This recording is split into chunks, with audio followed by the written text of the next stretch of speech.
is going on, everybody? Welcome back to the channel, guys. Welcome back to Omar BYT, guys, and welcome to my brand new show called Beyond the Pitch, guys. This is gonna be a brand new show I'm gonna be doing, guys. You're gonna be seeing me, guys, practically here, maybe every 5 days.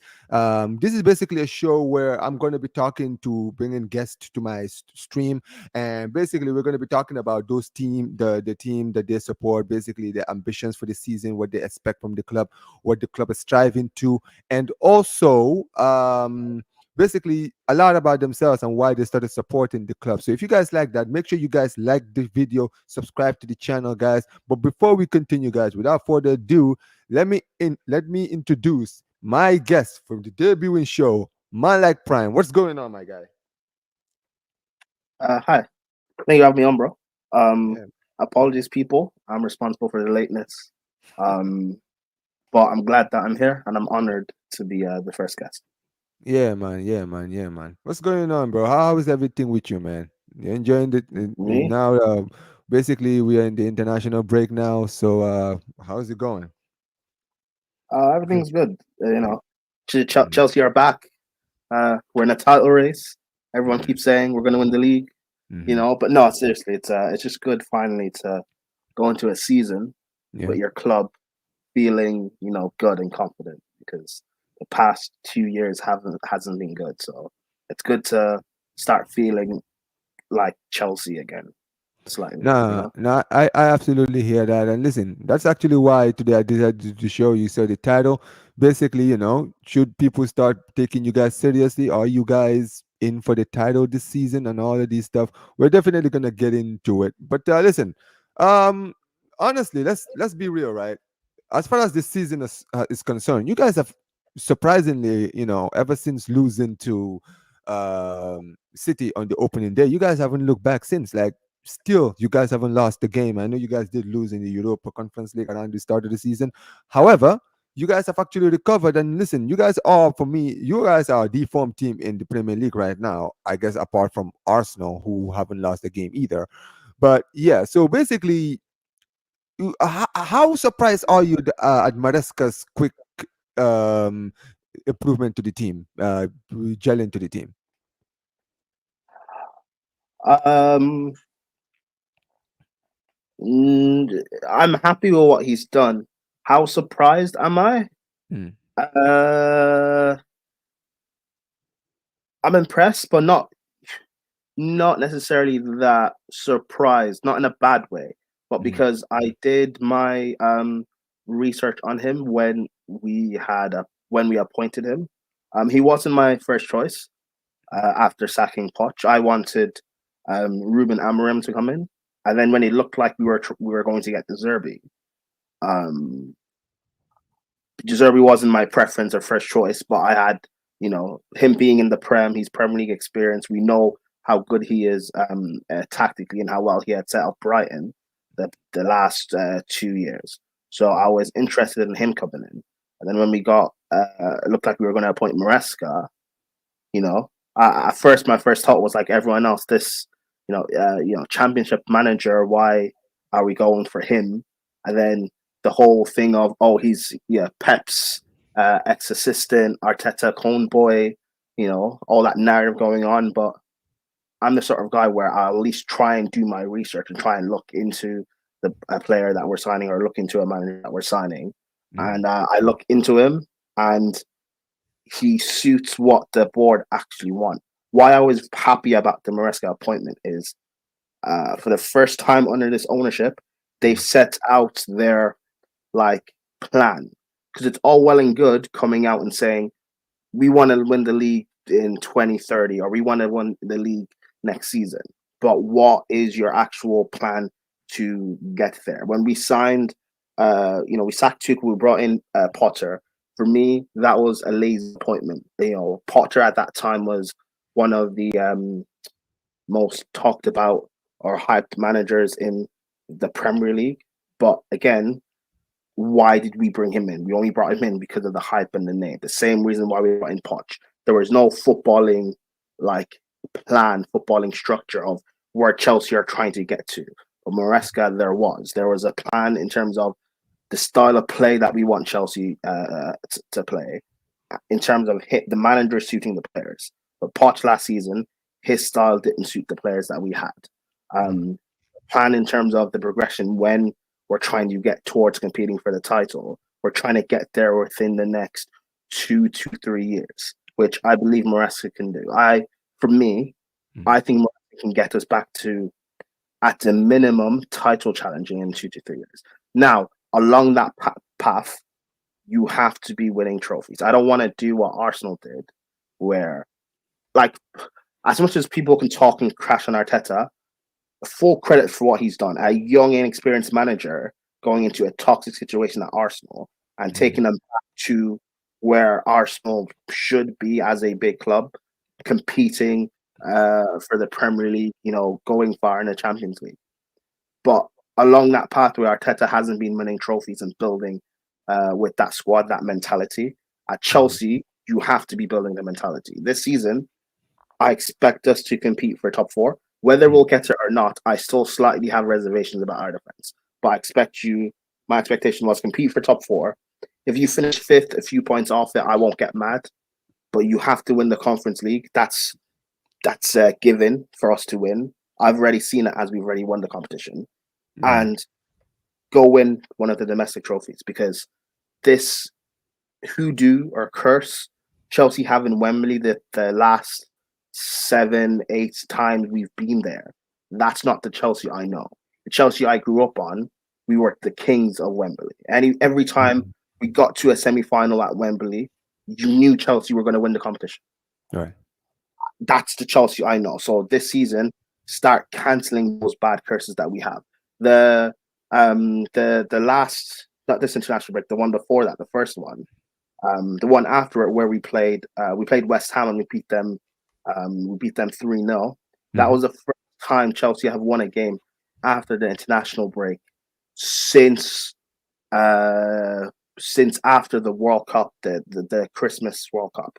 Wow. That's a very long time. That's not Chelsea. That is not Chelsea. So all these bad records, start breaking them and turning things around. And he is doing that. Again, yes, it's early days. So that's why I'm not going too over the top and saying that we're fully back in, we're doing this and we're that. No, like for me, Chelsea's only back when we can lift the Premier League again, or when I truly believe we can win the Prem. I truly believe we can win the Champions League. But with Maresca, it's only positives. As a Chelsea fan, there's no real negatives you can give. There's nothing, unless you're trying to, unless you expected something completely different, unless you expected us to be title challengers, which is unrealistic with this squad of talented players, yes, but they're still quite young and still trying to grow into their own. The manager, he was still young and inexperienced, and he is going to get things wrong just based off experience, which is fine. I'm okay with that. Maresca has shown so far this season that he can, he may get things certain things wrong at the start or in the first half, may not perform as well, but he's able to tweak certain things for the second half. So I know. Sorry, I'm rambling on a bit. No. I'm happy. I'm happy with I'm happy with Chelsea right now. There's nothing. But yeah, after the international break, we've got a lot of big fixtures. We have to go to Anfield straight after. We have to play. Newcastle. We have to play Man United at Old Trafford, I think, and we have to play Arsenal at the Bridge. Tough games. Even the United game, I don't care how bad everyone says United is. That will be a tough game. If we get through that, then we can start seeing where Chelsea truly lie. Because as much as we've struggled against the past few seasons against West Ham, Forest, Wolves, these are teams that you expect Chelsea to beat anyway. So us beating West Ham 3-0, beating Wolves 6-2, battering Brighton, that's something you expect Chelsea to do. So as much as those are great performances and great results, how much full credit can you give Chelsea? Let's see us in the big games and see how we actually fare. I think City first game of the season, as great as it was to get them out of the way, it's not a true test of how good we are. I think if we were to play City now, I think I would be a lot more confident in that we'd be able to go and actually beat them. But You know, you know what? yes, I do see your point there because yeah, I do believe that playing, do playing City on the opening game of the season is not easy at all. I mean, I've seen Arsenal play City in the beginning of the season, they've also lost. However, I would say this: I do agree with you when it comes to Maresca, right? Because I will say this. I think when you guys had Maresca, what that showed me when I saw it at first, I was like, you know what it is, right? I like what they're doing here because it's very clear. It's not a big name. It's not about big names for the sake of big names. This is clearly a manager that they've been looking at, someone, and they've been actually watching and seeing his tactics. And basically, he fits whatever they're trying to build. All right. And what that tells me is that at the end of the day, there's a lot of planning that came into hiring Maresca. And we can see mhm, from the performances and the way he's been implementing the squad, right? He's gotten rid of the players he feels like doesn't work on his plans. He's basically worked with what he's been given. So it's actually like impressive, like how quickly he's adapted to the team. And listen, I do agree with you also that yes, it's great that he started well, but also you don't want to be where Arsenal were, where yes, they have make progressions, in the past few seasons. However, when you really deep it, it's been what, one trophy in 5 years, and it's gotten to a point now where some fans have had enough. There's a lot of infighting when it comes to the fans and all of that. You don't want to be in that position, and when you especially look at this season, right? You guys are in the Europa Conference League, which, like you, I believe that it should be a done conclusion. I'm sorry. Even if you, I believe that even if you rotate in the Conference League, your rotation team should be enough to be able to win the Europa Conference League, right? And you guys are in the Carabao Cup, you guys are in the FA Cup. We'll see what you guys do. And I'll be honest with you, I've said for me, what really separates Chelsea from the rest of the other teams who are challenging for top four is Chelsea have a lot of squad depth. One thing is they have a very, very good squad depth, and all they need is a manager who can basically work with basically with the squad that he has. And if they can find that, I think that they should finish top four, which is something I actually predicted before the season started. Right, I said if Maresca gets it right, I believe you guys will get top four because I don't trust the other teams who are around you. Like Tottenham are too inconsistent. United are absolutely awful right now. Liverpool are doing well, but that is not surprising. You've got you got Liverpool, Arsenal, and City. So that fourth for me is between you guys, Tottenham or Aston Villa, because I don't think United are good enough to perform. Right now, there's a lot of issues when you really deep it with all of these problems. Right, mhm. with as far as those clubs is concerned. Chelsea don't have that. Chelsea have a very good team, and also they bring in players like Sancho, like Neto, like João Felix. These are all players who are very, very, very good, and there's a lot of depth. So if some of them don't perform, there's always replacements, and you can see, especially someone like Sancho, since he's arrived. I told people, I said, listen, this is a very underrated deal because I told you this because I remember during the end of the Yes, transfer window when you got him, I told you, I said, listen, man, this guy did not have a good environment at United. If he gets a good environment at Chelsea, you are going to see the real Sancho. And you've seen him in 3 games, 3 assists, right? He's doing his thing. yes, And and and, that and was something I was um obviously like with Sancho. What happened at United? Um, as much like I when they first bought him, I knew he would flop, not because of his talent per se, but because of the expectations that they would have of him. And I mm, saw the previous big name signings United had brought in and not really worked out to the level that they were supposed to. Like Pogba and Di Maria, etc., etc., etc. mm, I assumed Sancho had fallen down the same path, which he unfortunately did. But mm, seeing what he did at Dortmund in the second half of the last season with limited game time, and then mm, coming to Chelsea, I looked at it as 25 million.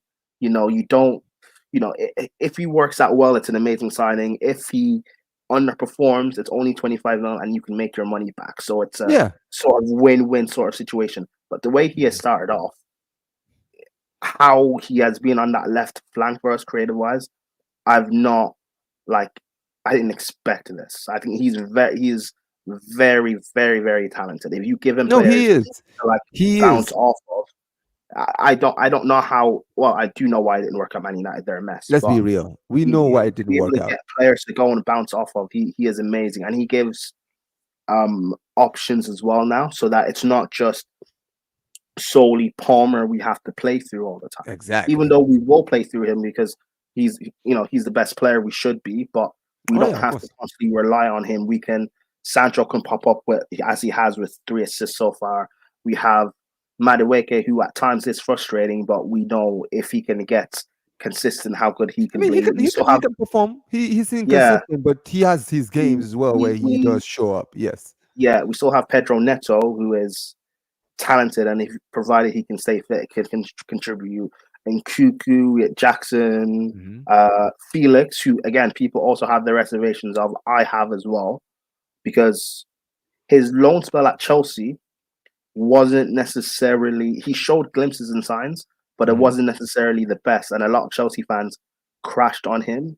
But the way I looked at it was, you're playing with Kai Havertz and Sterling and Mason Mount. Those are not the profile of players that allow you to actually like flourish and perform to your best. So let's see you now in this different environment. And also, you're coming in as a backup option to start off now. You Yeah. came in on a wage cut. Sancho also came in on a wage cut, which shows me you actually want to be here. You're going Mm. to work. The manager has said that if the players don't buy in, you won't play.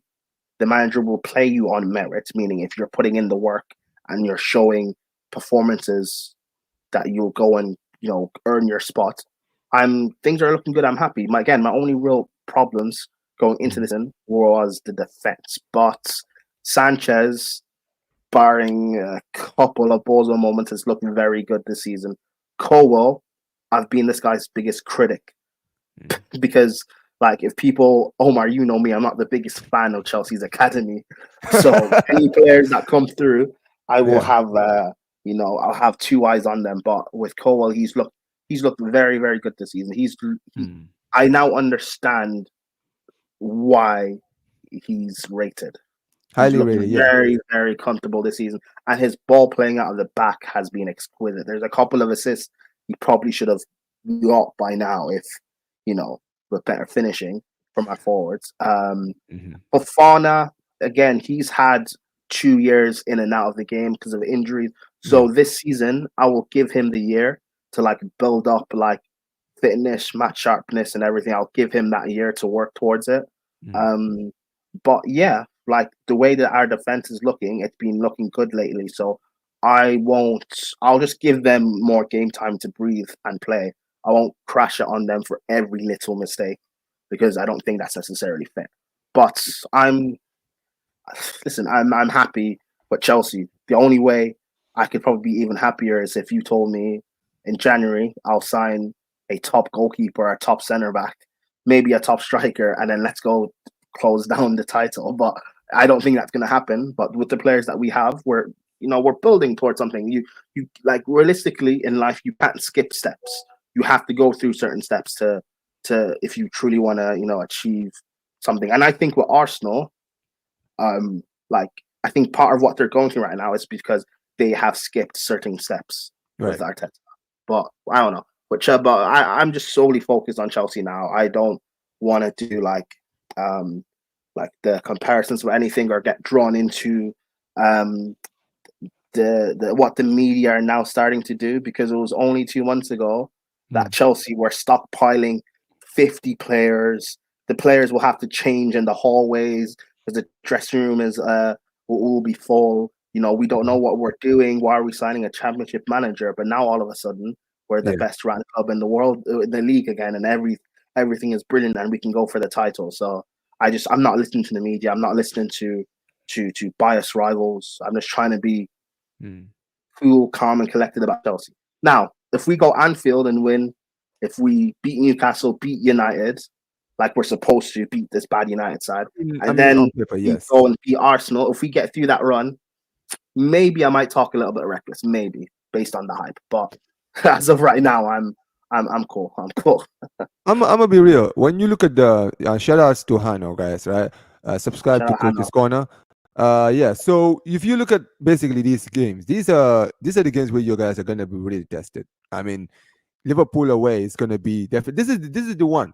Ever since playing City, this is the one where we're going to see like what Maresca is really made of. Because yeah, we can excuse the defeat in the opening game because it is the opening game. But you guys have been in a very very good form. However, you did draw in your last game against Nottingham Forest, and look, Mm. Nottingham Forest beat Liverpool away at Anfield. So, the fact that you guys got a draw against them doesn't look so bad. And also, you guys had a lot of good chances.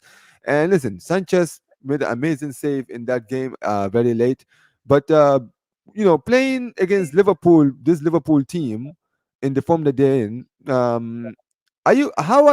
confident are you at this playing this Liverpool team after the international break away at Anfield?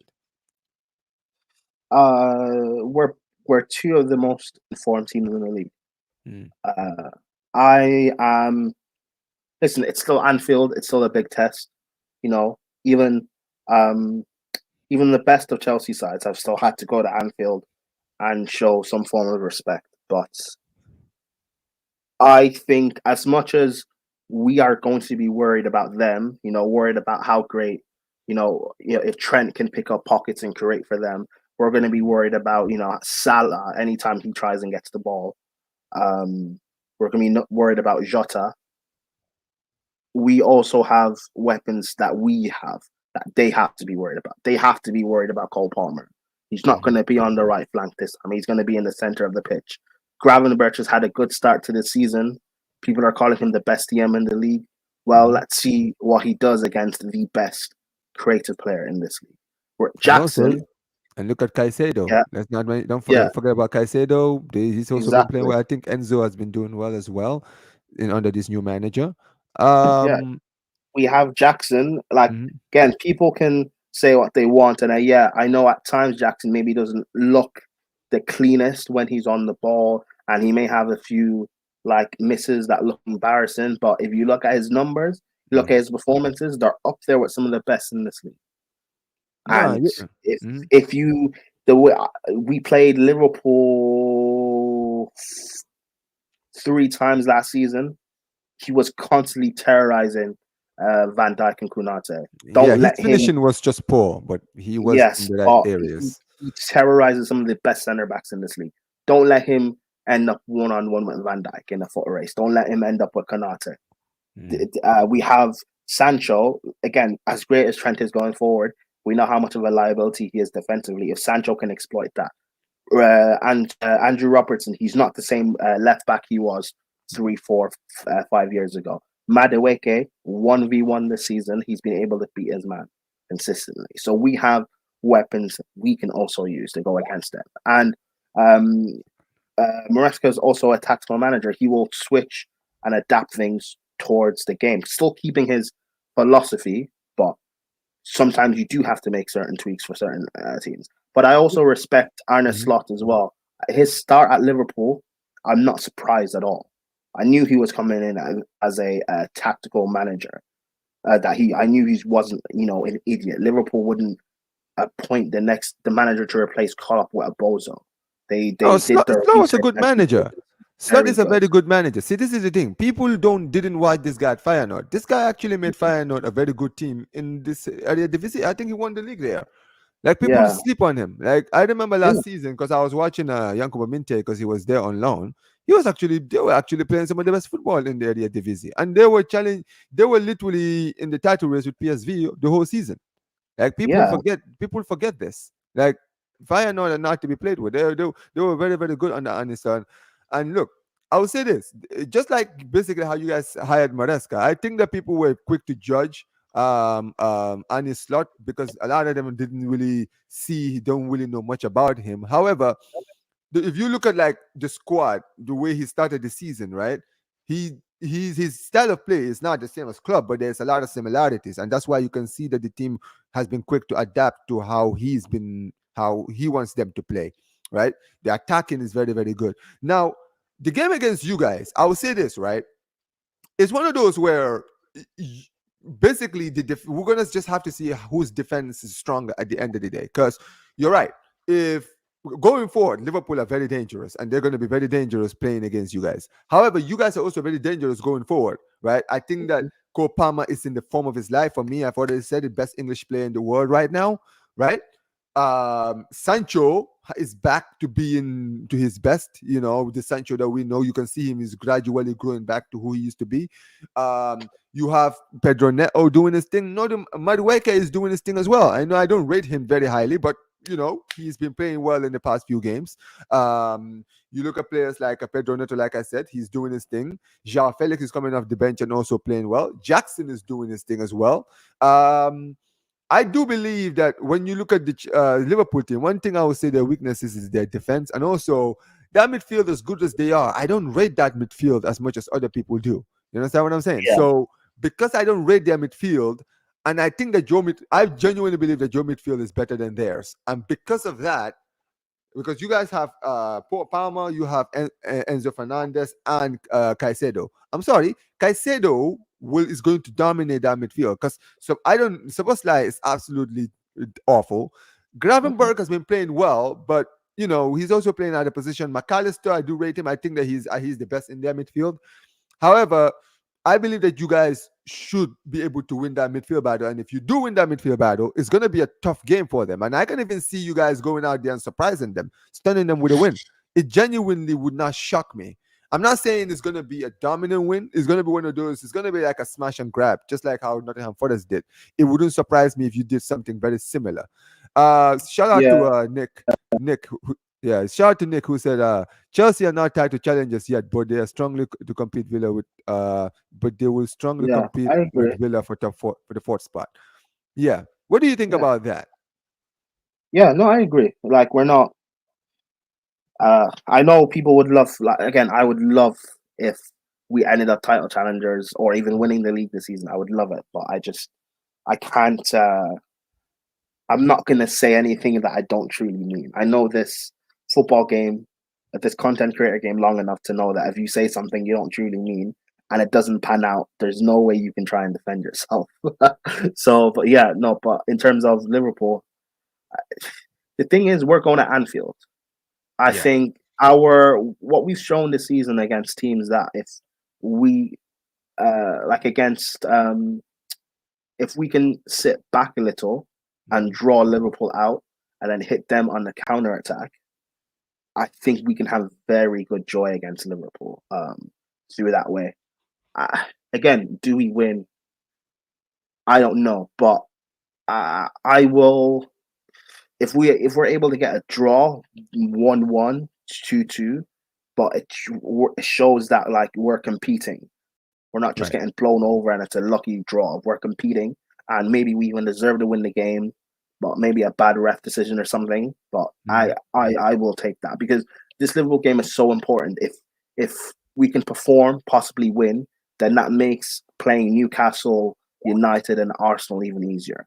But if we end up losing or losing badly, all our good form and momentum we've built up that could crumble immediately. And Omar, you watch enough Chelsea content creators to know that Yeah. there are Chelsea fans who are wishing on our downfall because they didn't want Maresca. They wanted to keep Poch for some reason. They don't like our owners. They're just waiting for things to fall apart so they Yeah, can we say, know "I who they told you are, so." bro. Trust me, I know who they are. Exactly. So that's why I like if we go to Anfield, we lose 2-0.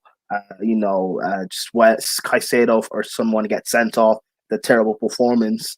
All of a sudden, then we play Newcastle, we lose 1-0 on a fluke. We play Man Mhm. United, we keep Ten Hag in a job. We go to Arsenal, we get battered, and all of a sudden, All Maresca out, and it's toxic. So I just like it's the biggest problem for me is this fan base, with how No, bad I we agree. compete. But yeah, I think with Liverpool, I'm not worried. It's not like in past seasons where I was worried about with the manager set up correctly, or when we had Tuchel, where I trusted Tuchel, but will Havertz finish his chance, or Mount to make the right decision. I'm not worried about any of that anymore. I respect what Liverpool have as their threats, but they also have to respect what we have. If any Liverpool fan thinks that the game is going to be easy, they will be surprised. They have to take us seriously. They have to respect what we have. Oh, oh, it's definitely gonna be a hard one. This game is gonna be very tough. Like people, if people think this is gonna be an easy game, no, no, no, no, no, no, no, no, no. Because people are still sleeping. I still see people, a lot of people sleeping on Chelsea. I've been saying this from the beginning. I'm like, listen, everybody's seen how Spurs have been poor. Everyone's seen how dreadful United are. People have not been seeing that Villa, even though yes, they're in and around the top four area, they have also not really been performing as well as people think they have. The difference is this: if you look at Chelsea's form right now, look at this. Before your draw against Nottingham Forest, you won. You won your last what? What's that? Last you basically won your last 5 games, and this is also part of the conference league as well. But basically, ever since losing to City and then drawing against Crystal Palace at home, you guys have not looked back since. You guys have been playing, and also it's not just about winning. You guys have been winning with dominance. Like you absolutely destroyed Wolves, right? Away at Wolves. You destroyed West Ham away. You beat Bournemouth team who are in very good form. People are sleeping on Bournemouth. They've been a good form at home, right? You got the win. You destroyed Borough in the EFL Cup, and not to mention against Brighton. We just saw what Brighton did against Tottenham. Like your guy Cole Palmer scored a hat trick in the first half. I think did he? Oh, he scored four. He scored Four all of the goals, goals. 4 goals. Yeah, yeah, yeah. He scored And 4 goals. with the chances I mean, Palmer, he should have scored 7 because he missed a hat trick of chances before he even scored his first goal. And then in the second half, Jackson missed a hat trick of chances. So that could have been 10 realistically with the chances we had Yeah. against. And we've shown the wins we've had this season have been different in different ways against you know against West Ham, quick out the blocks, smash them 3-0 against Bournemouth, a stubborn side defensively, trying to break them down, getting the winner late at the end. Against Brighton, coming from behind to win the game. He's shown different ways to win, and even against Nottingham Forest, people were criticised. I didn't watch the Forest game against Liverpool. I hadn't watched Forest this season, so I didn't know how good they actually were defensively. I knew they'd be a trouble with their defense, with their low block, but I didn't think it would be that difficult. Going into the game, I thought we'd win 2-1, 3-1, and get the win. And we started off slow in the first half. Yeah. Grew into it in the second half. We were a lot stronger, creating chances, but Sells was phenomenal. It was a world-class goalkeeping performance. I don't know if you saw the game. Did you see Palmer's touch late in the second half? Which game were we talking about again?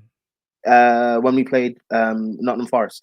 Oh yeah, bro. Yeah. You know that touch where It was he crazy. just that little flick around the defender, and then he took a shot on goal. Sell Dude. saves it, and then immediately the rebound Palmer had, and he saves it again. And he says I it mean, again, bro. It's crazy. yeah, Now that should have been a goal. that game was incredible. That And game then was with the goalkeeper. and then later in the second half, Mhm. Muther comes on, Mhm. just drives the ball the length of the pitch, brilliant ball into the box, and in Cuckoo, 9 times out of 10, that's a goal. But he Bro, heads it straight at the goalkeeper. I mean, to be So fair, I did see a similar save this season in La Liga for Oblak, but dude, yeah, those are one of those saves that's like 1 in 20, bro. Like yeah. one 9 times out of 10, the striker, especially Nkunku, is scoring that. Mhm. So it Yeah, was an so as much as amazing and save. I'm seeing Chelsea fans pull a narrative of like we were struggling to break them down. On a different day, we win that game 2 or 3-1 with the same performance from Chelsea. We win it 2-3-1. Mhm. But it just so happened that Nkuku head the ball straight at the goalkeeper, and Palmer, the goalkeeper, made 2 world-class saves against him. It happens sometimes. But And I'm not worried. I don't. also, People are just trying to yeah. again, like I said, negative Chelsea fans. But I'm not. I'm not worried or anything because if we play that game again, we win 3-1. We get out of there. No one's crying or complaining or anything. So You know what? A yeah, lot of these fans are never going to be satisfied, and that's something you're going to have to learn. At the end of the yeah, day, no one who's been watching Chelsea this season, and I'm just a neutral watching this, right? yeah, I've been so impressed with you guys. And listen, shout out to Nick, right? Nottingham Forest have been one of the hardest teams to play this season. Like yep. people are sleeping on Nottingham Forest, bro. They played Liverpool at Anfield and won.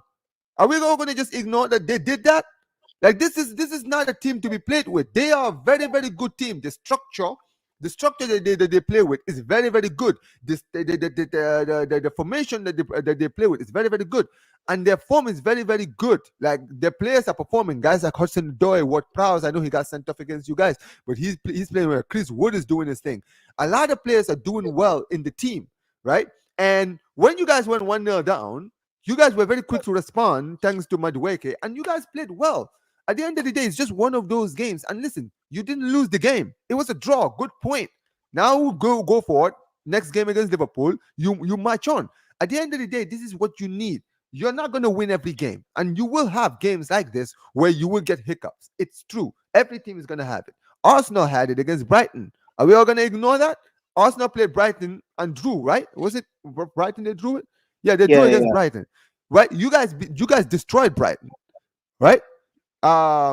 City have had games like that. We've seen Liverpool lose at home to Nottingham Forest. Like I said, we saw Brighton beat Tottenham. We've seen Villa absolutely lose to Arsenal and all of these other teams. We saw Aston Villa against Ipswich 2-2, right? So at the end of the day, everyone is in this kind of inconsistency. And you guys have been in great form coming into the game against Forest. So it was a tough game, but you got out of there with a point. Take the point and learn from it, right? Mhm. And obviously, you're right. A lot of these people, Maresca outers, are never going to be satisfied. This is why it's always important to know the people that you listen to, because certain people have an agenda, just like you mentioned, right? They have an agenda. It's not about the team, bro. They have like, bro. Some of these people were the same people who were talking about Gallagher leaving. I'm sorry, Chelsea are not missing Gallagher. You Why guys are not? not missing Gallagher at all. People are gonna sit there and say, "Oh, but look at what he's been doing in La Liga." Listen, I watch La Liga every week. He's been playing well in a few games, but dude, this guy's not playing 10 out of 10 every single game. In fact, most of the games he's not even starting. I'm not even seeing him starting certain games. I'm seeing And Rodrigo De people Paul want and to give like yeah. abuse to Drewsbury Hall, who we brought in. Drewsbury Hall Look at came in to he came Mhm. in one, he knows Maresca's system, so it's easier to bring in like as a manager, sometimes it's easier to bring in a man that or a player that you've worked under that you trust Yeah. into a new group to help bed in your ideas. But also Drewsbury Hall comes in as a squad player. So he helped improve the floor of our squad. So It's, that for me, he's a good signing. it's And very also, similar, Jude Hall is he's better than what people think. He's actually a bro. very good footballer. Dewsbury Hall is a player that's been highly rated in the youth in the England youth for a long time. Like this is a Yes. guy I've been hearing since he was in the under 21s with what's his name, the current England manager, right? Yeah, This is Carsley. a guy who's been highly rated for a long time. And also, I agree with you when it comes to signing players like this. I remember when Pep left Barca and went to Bayern Munich the year after, he took Thiago Alcantara with him. Thiago Alcantara was at Barcelona. When he went to Bayern, he told them, "Yo, forget about every player. Just sign one player for me. I just want Thiago at my club." Because at the end of the day, he wanted a player who understood his system, who could teach the rest of the other players, so that if he's teaching the other players, he doesn't have to teach him. Someone like Drewsbury Hall, he doesn't have to tell Drewsbury Hall anything. Drewsbury Hall already understands what the coach is going to want from him. So when he comes in, he's just going to go in and just do his job. You understand what I'm saying? Right? Yeah. And at the end of the day, I always ask this question.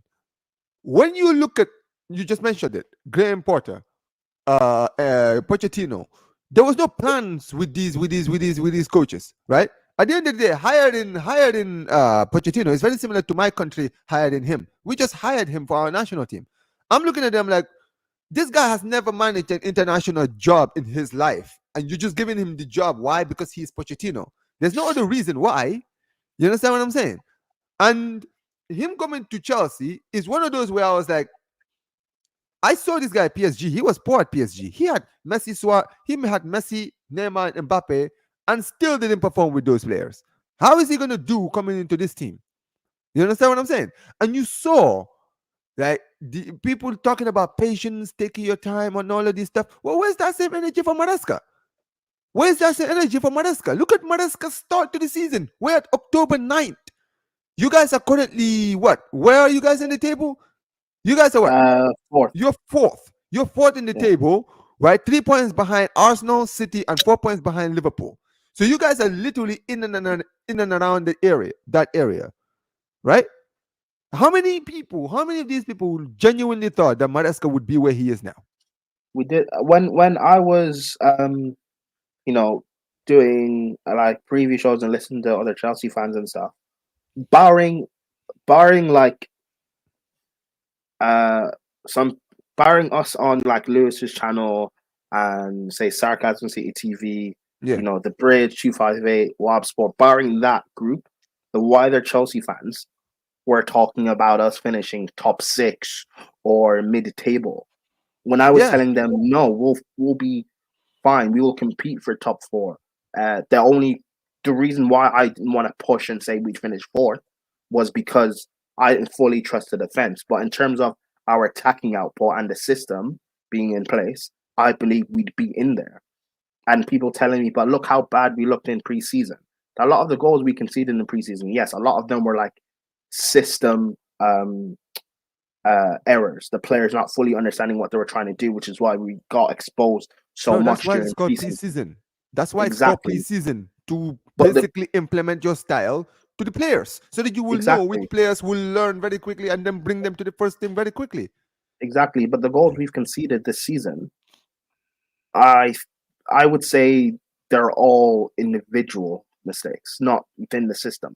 Yeah. The first goal against Man City, that one is individual error. The second goal where Kovacic dribbles between Caicedo and Enzo, that for me is individual error. The goal against Palace, uh, allowing Eze to get that shot off, I think in the build up to it in general is individual errors because we should have just got rid of the ball. The two goals conceded against Brighton, well, to be fair, Maresca says the second goal against Brighton is the system in terms of playing the ball out the back, but I still think it's individual error because you should at certain times being under pressure, you shouldn't play that sort of a risk. Just get rid of the ball and build up again. But regardless, I'm like I don't think there's anything truly to like be so negative and complain about. And I think what will really end things is if we continue performing well and then we end up winning a trophy. Because There you as go. Chelsea fans, nothing shuts us up more than just winning.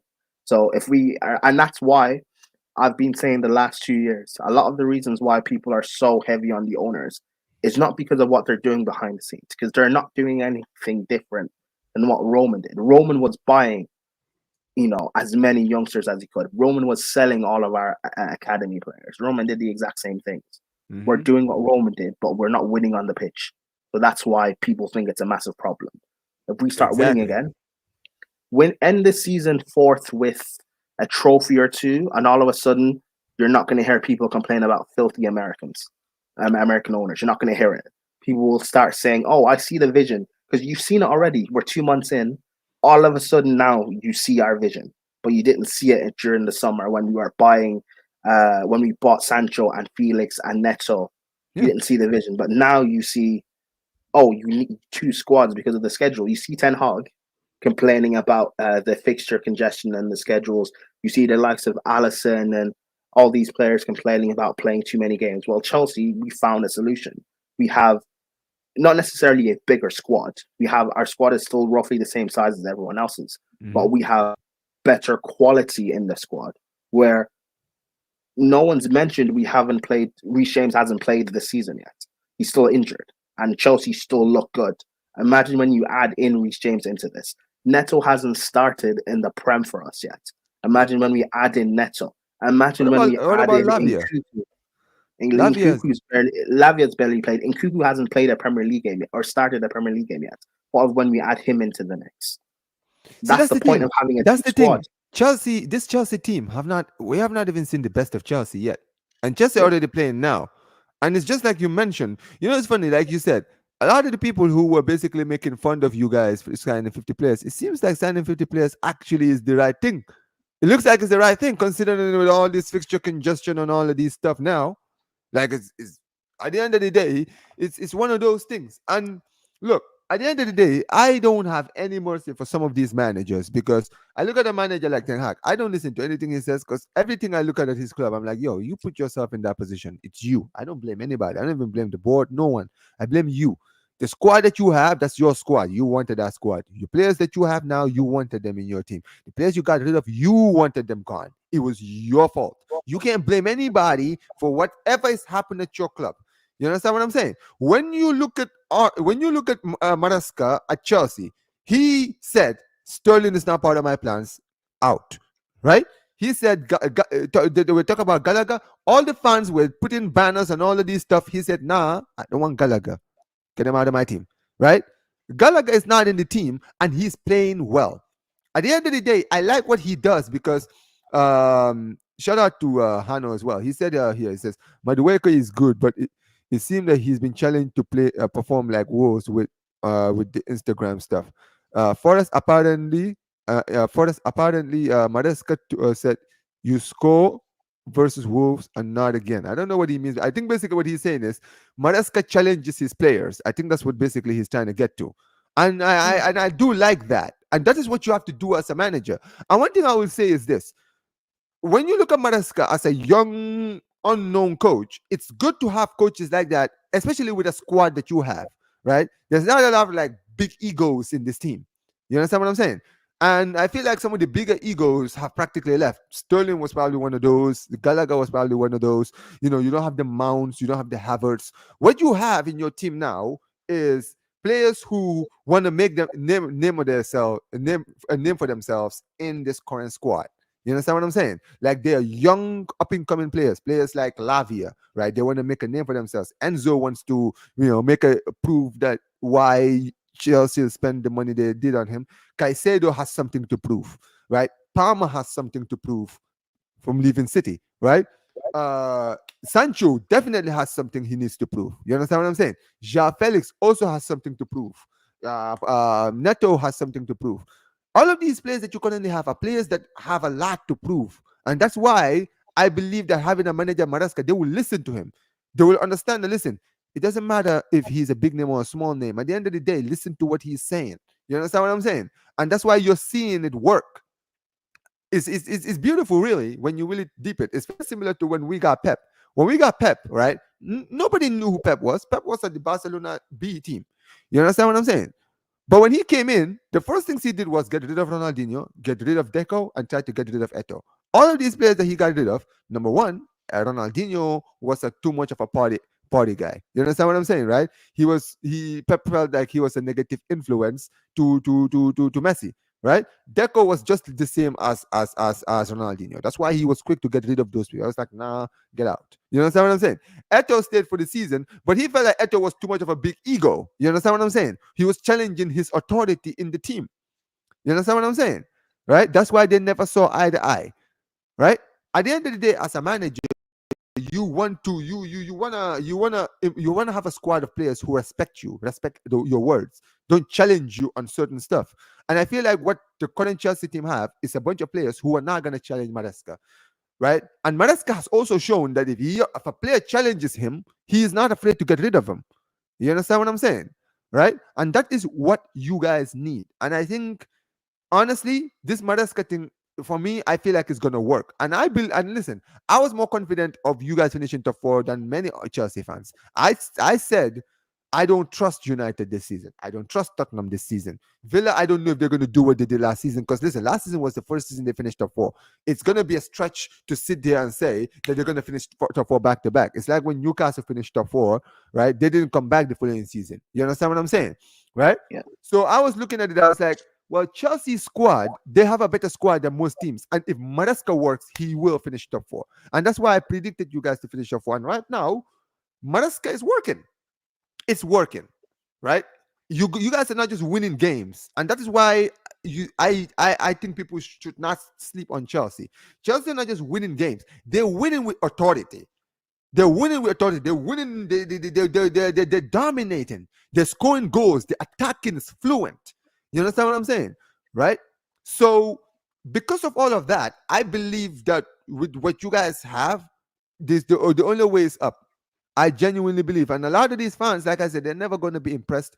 You don't always have to listen to them, man. Like they're always going to be haters, man. It happens to every single club, especially in the Premier League.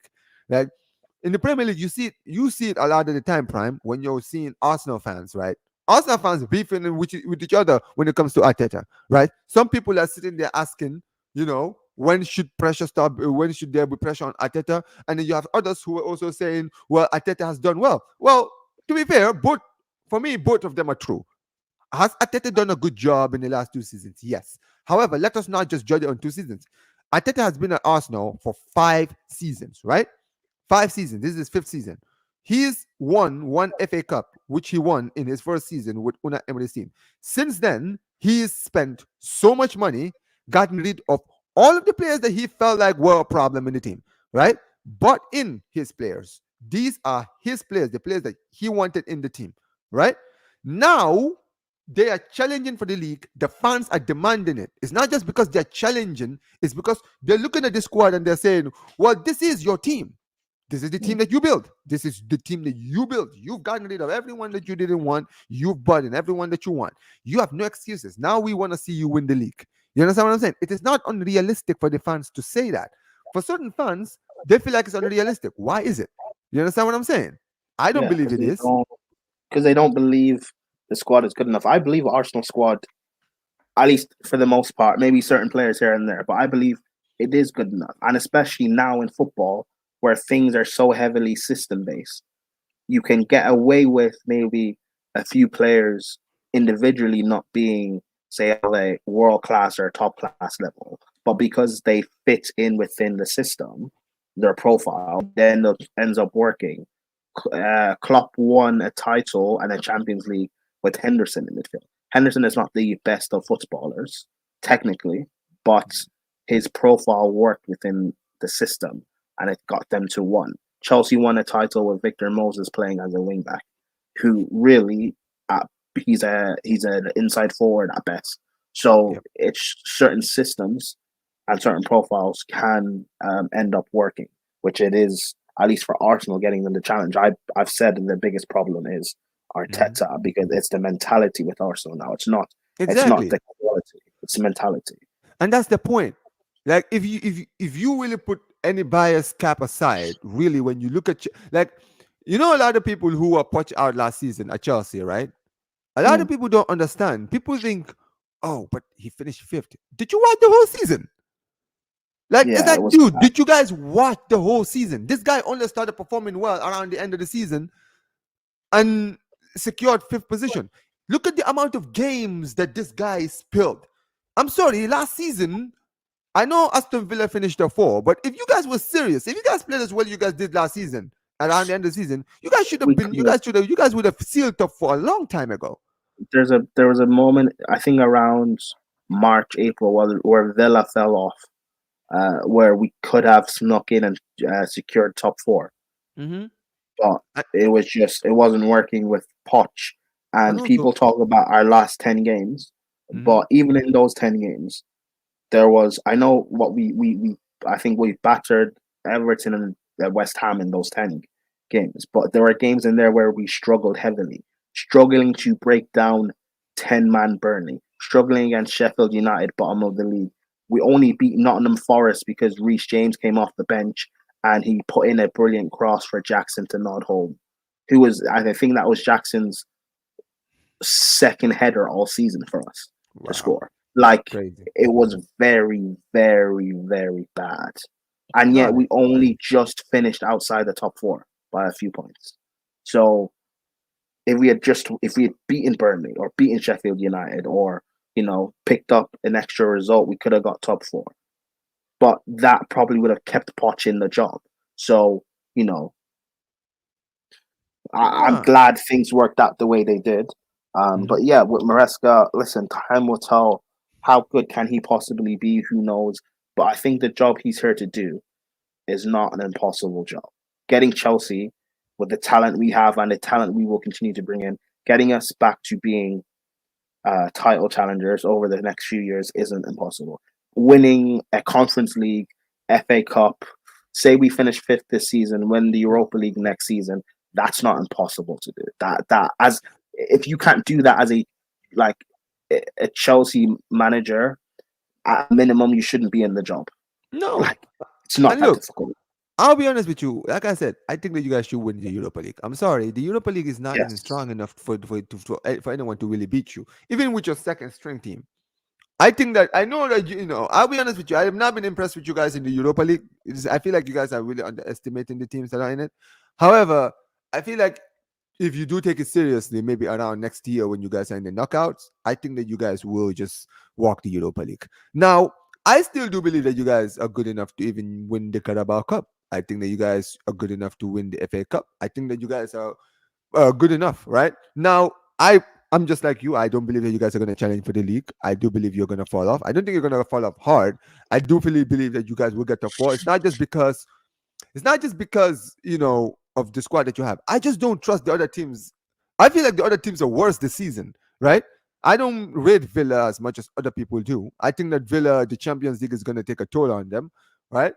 Um, I don't trust. I don't. I definitely don't trust United. I don't even think United are going to get Europe this season. I'll be honest with you. I genuinely don't see them even getting Europe.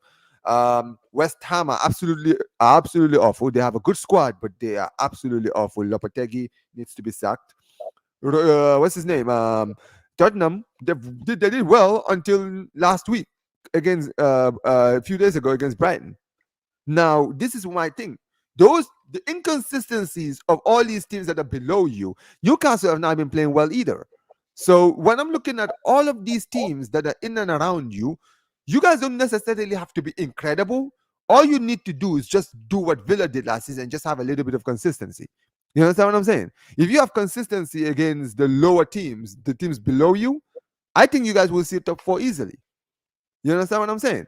It's not Mhm. necessarily dominating the big boys. I think that if you guys can beat the teams that are below you, I think that you guys will see a top four because that's what I Villa did agree. last season. That's what Villa did last season. Villa were not I sitting there challenging United, Tottenham, and all these clubs. Nah, bro, they just went around just quietly. Were getting the 3 points, getting the 3 points, getting the 3 points. When think so. when I when agree. when when Tottenham were falling off, slipping and falling, United was slipping and falling. They were just sitting there, just taking the 3 points and just minding their business.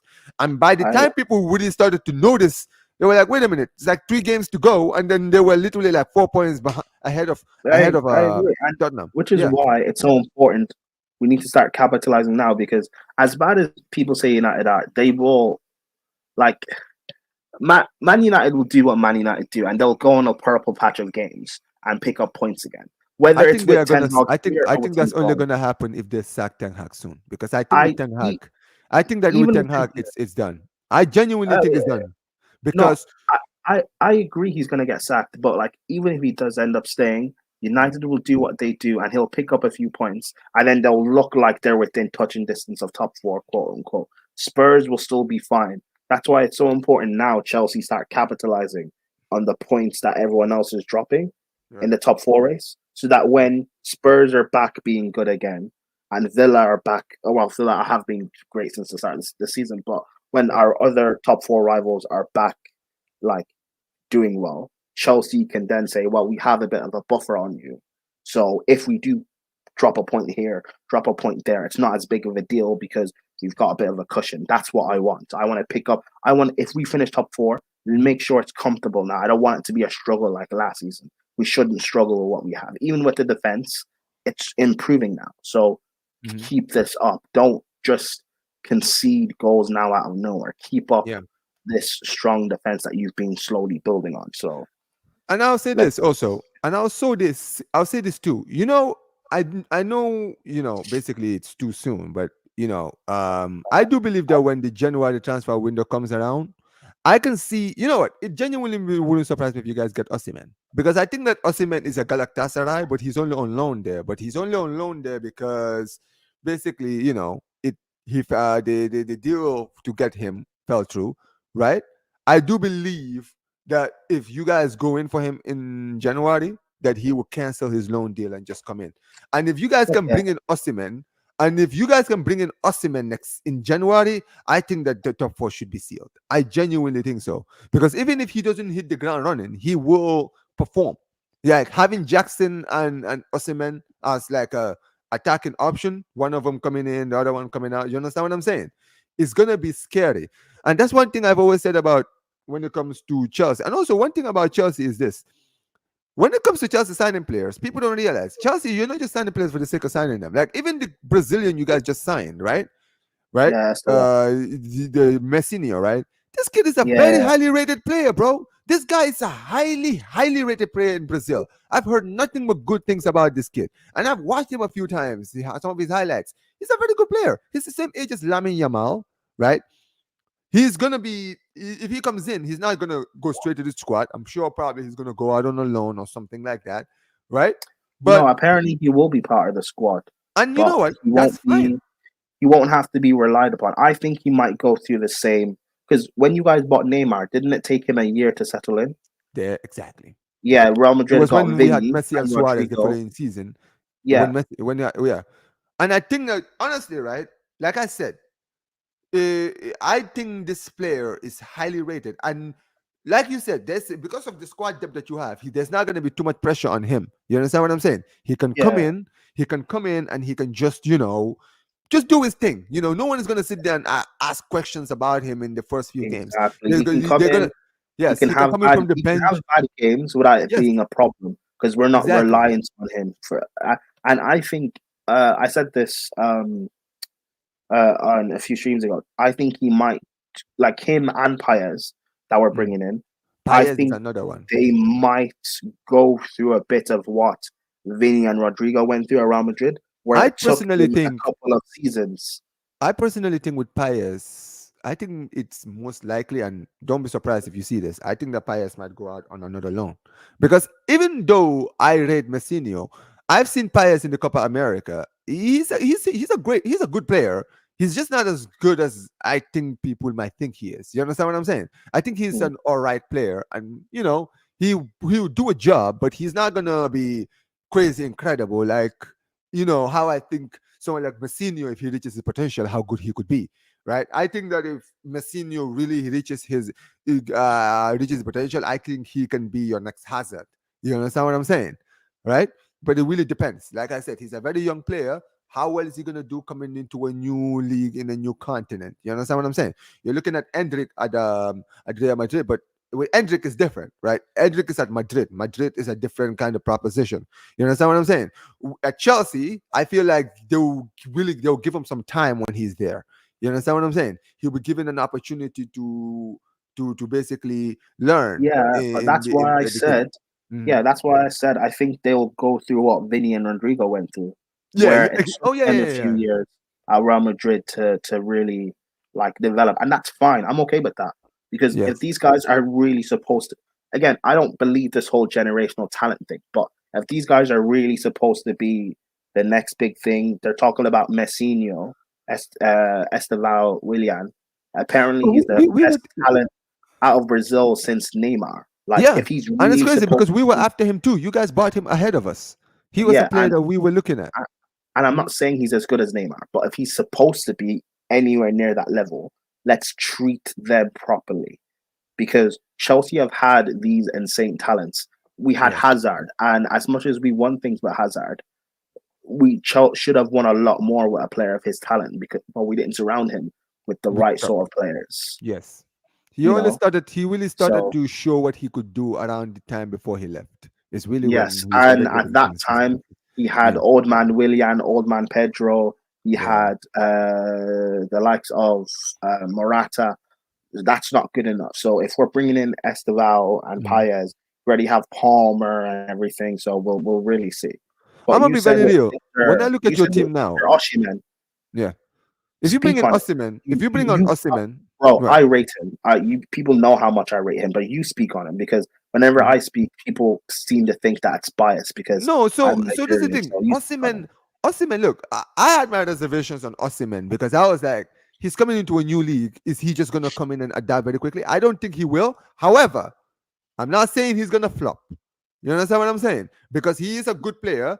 Because listen, he has the tendencies to go missing in games. I would be the first one to admit. You saw him in the Afcon, right? Yeah, He has moments where you question him, but you question him because you know how good he is.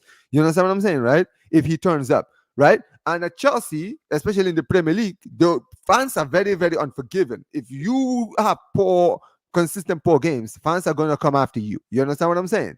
Right?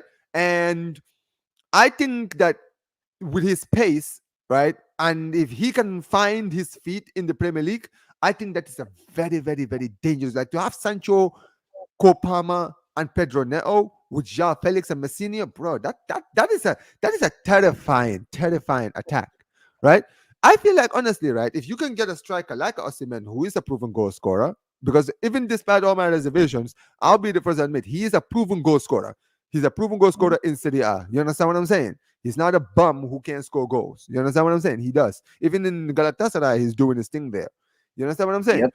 I do believe you guys need a striker, but also I do believe that you need a centre back, a leader, like a Thiago Silva kind of levels of striker, I the I, centre back. If you I can have, agree. if you can have that, I think you guys are set. I genuinely think I you are. I agree.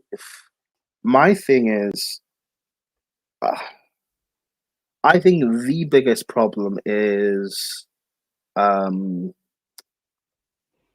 I think the biggest problem is Mm. goalkeeper. Sanchez looks good now, but I think if we really want to make the jump, then we need a goalkeeper to come in, a commanding goalkeeper, a presence. Do you see a keeper Center right back, now? Do you see a keeper right now who you rate? Do you see a keeper right now who you think? I don't know. Everyone talks about Diogo Costa. I don't watch him enough to know how good he actually No, is. I've seen that guy, But bro. I He's think from when I see him on the international stage, he has too many bozo mistakes in That's the him. point I was about to say, bro. I, I He's not. I'm not gonna lie. I don't see a lot of difference between him and Robert Sanchez. I really don't. yeah. I really don't. I Like I honestly, I think maybe someone like a Oblak.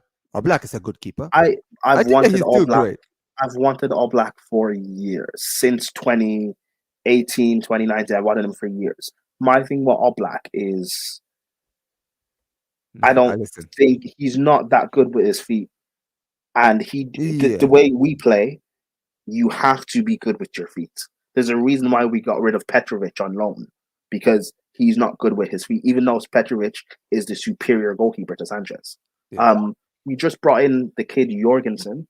I want to see him play. Well, he has been playing Conference League in Carabao, but I want to see him play in the first team. I think there's potential in there. However, Mhm. Sanchez has the spot for now, so we'll see. We have No. we have Gaga Solina who's out on loan. He seems to be like a good goalkeeper in terms of talent and Yeah. potential. So let's see how that pans out. I think Chelsea have a lot of goalkeepers That's the thing. You guys that have have like 5 goalkeepers who could potential. Yeah, yeah, potentially like so. and that Yeah. Yeah. and that's the problem. It's like, and when you look at the goalkeeper marker right now, Mhm. everyone talks about Diego Costa. He's questionable. You just said Mhm. Oblak, but he doesn't suit the modern goalkeeper.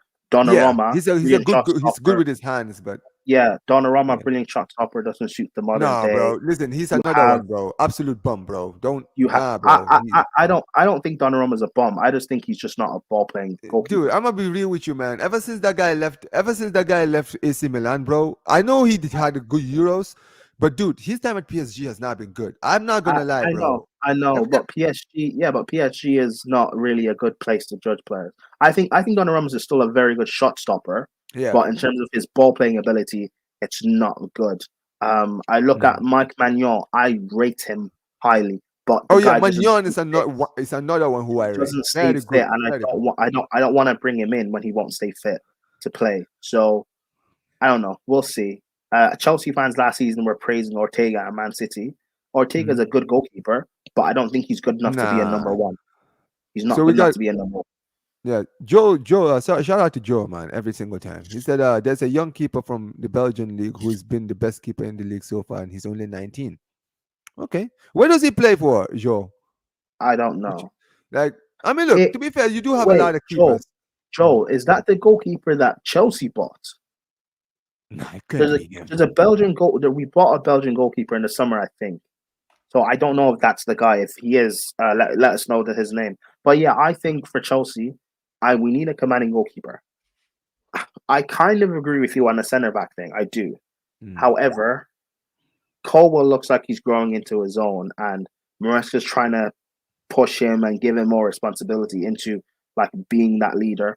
Again, Fofana has been out for 2 years, and before his injury, everyone was talking about him being, world class centre back talent.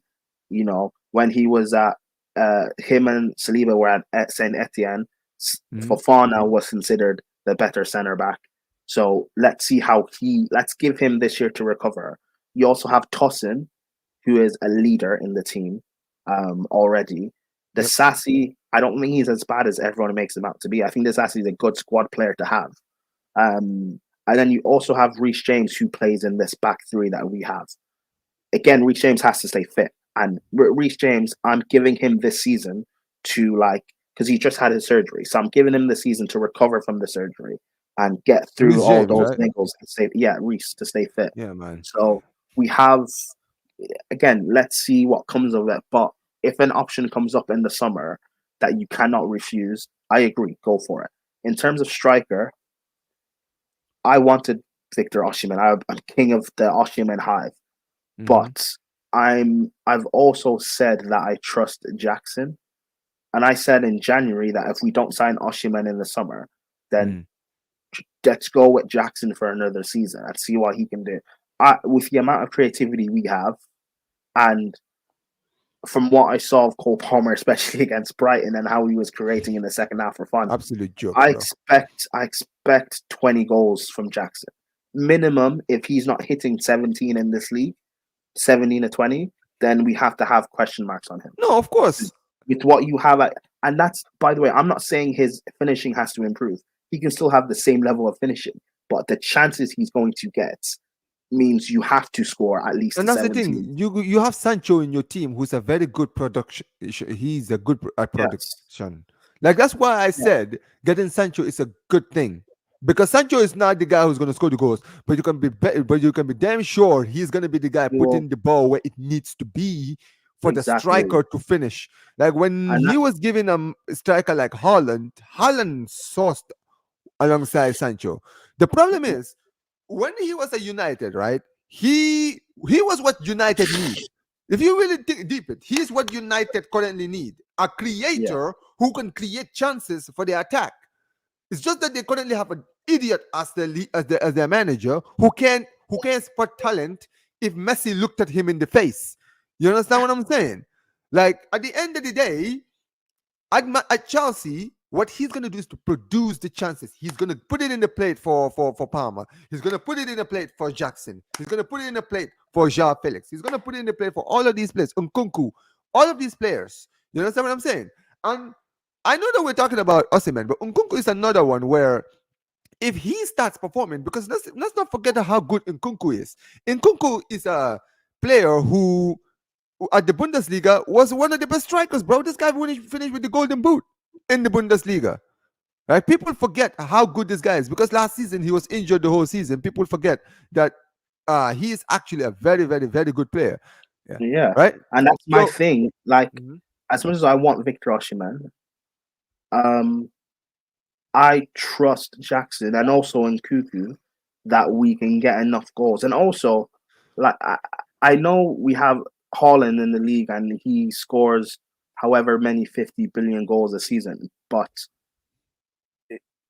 I've seen Chelsea title winning teams in the past where my striker wasn't scoring all of the goals. No, You can drop. spread your Listen, goals around the team. If Jackson can get like say 17 to 20 and Palmer is getting 15 to 20 and then Sancho gets say around 10 and Madueke gets around 10 and we're mhm. spreading it around, all of a sudden that adds up. I don't want one guy getting everything And also because if let's not he's forget out, Prime. Prime, you watch a lot of Chelsea, right? You remember how good Didier Drogba was. Do you know that yeah, in Didier Drogba's career at Chelsea, how many times did this guy score 20 goals in the league? Barely scored twice. 20 goals. Dude, he Twice. scored twice. He was at your club for what? 8 years?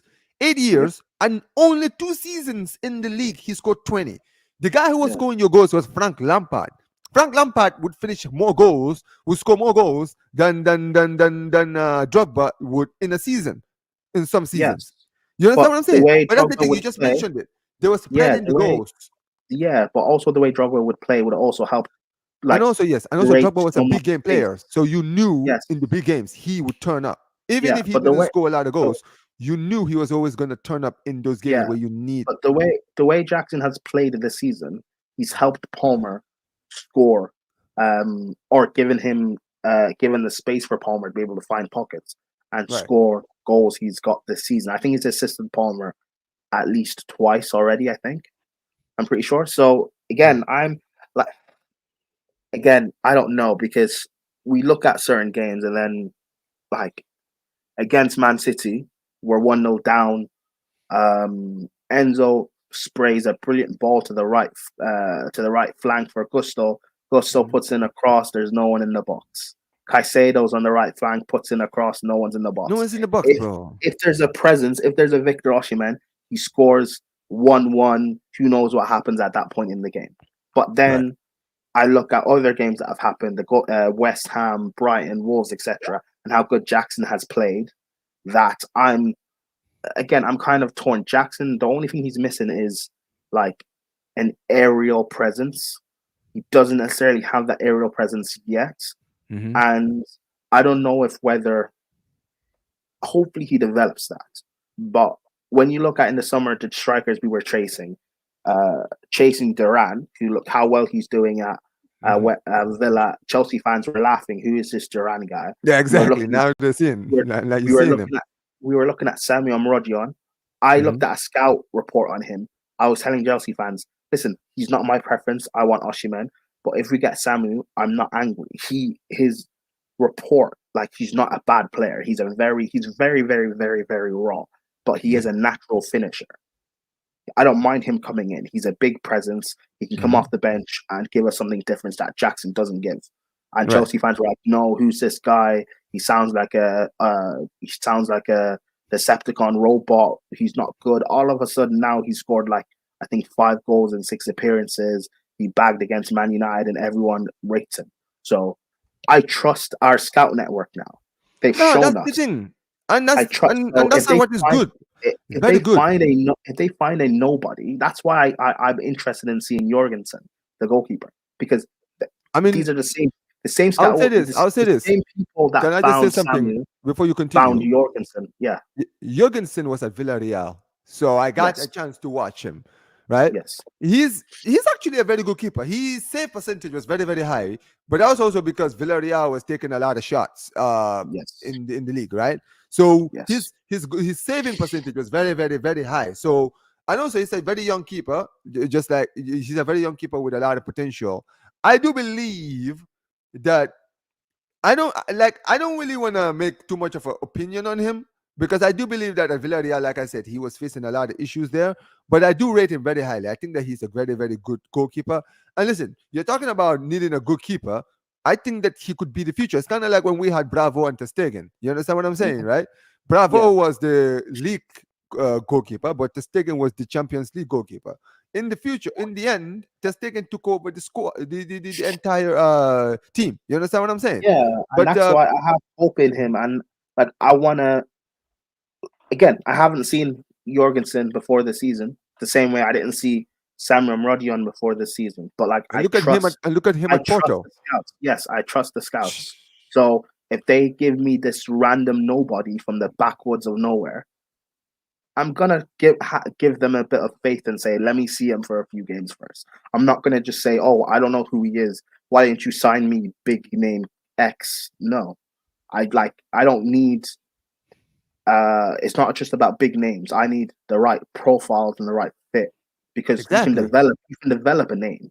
You can develop a Cole Palmer. We bought for 45 million. Now he's the best player in the Premier League.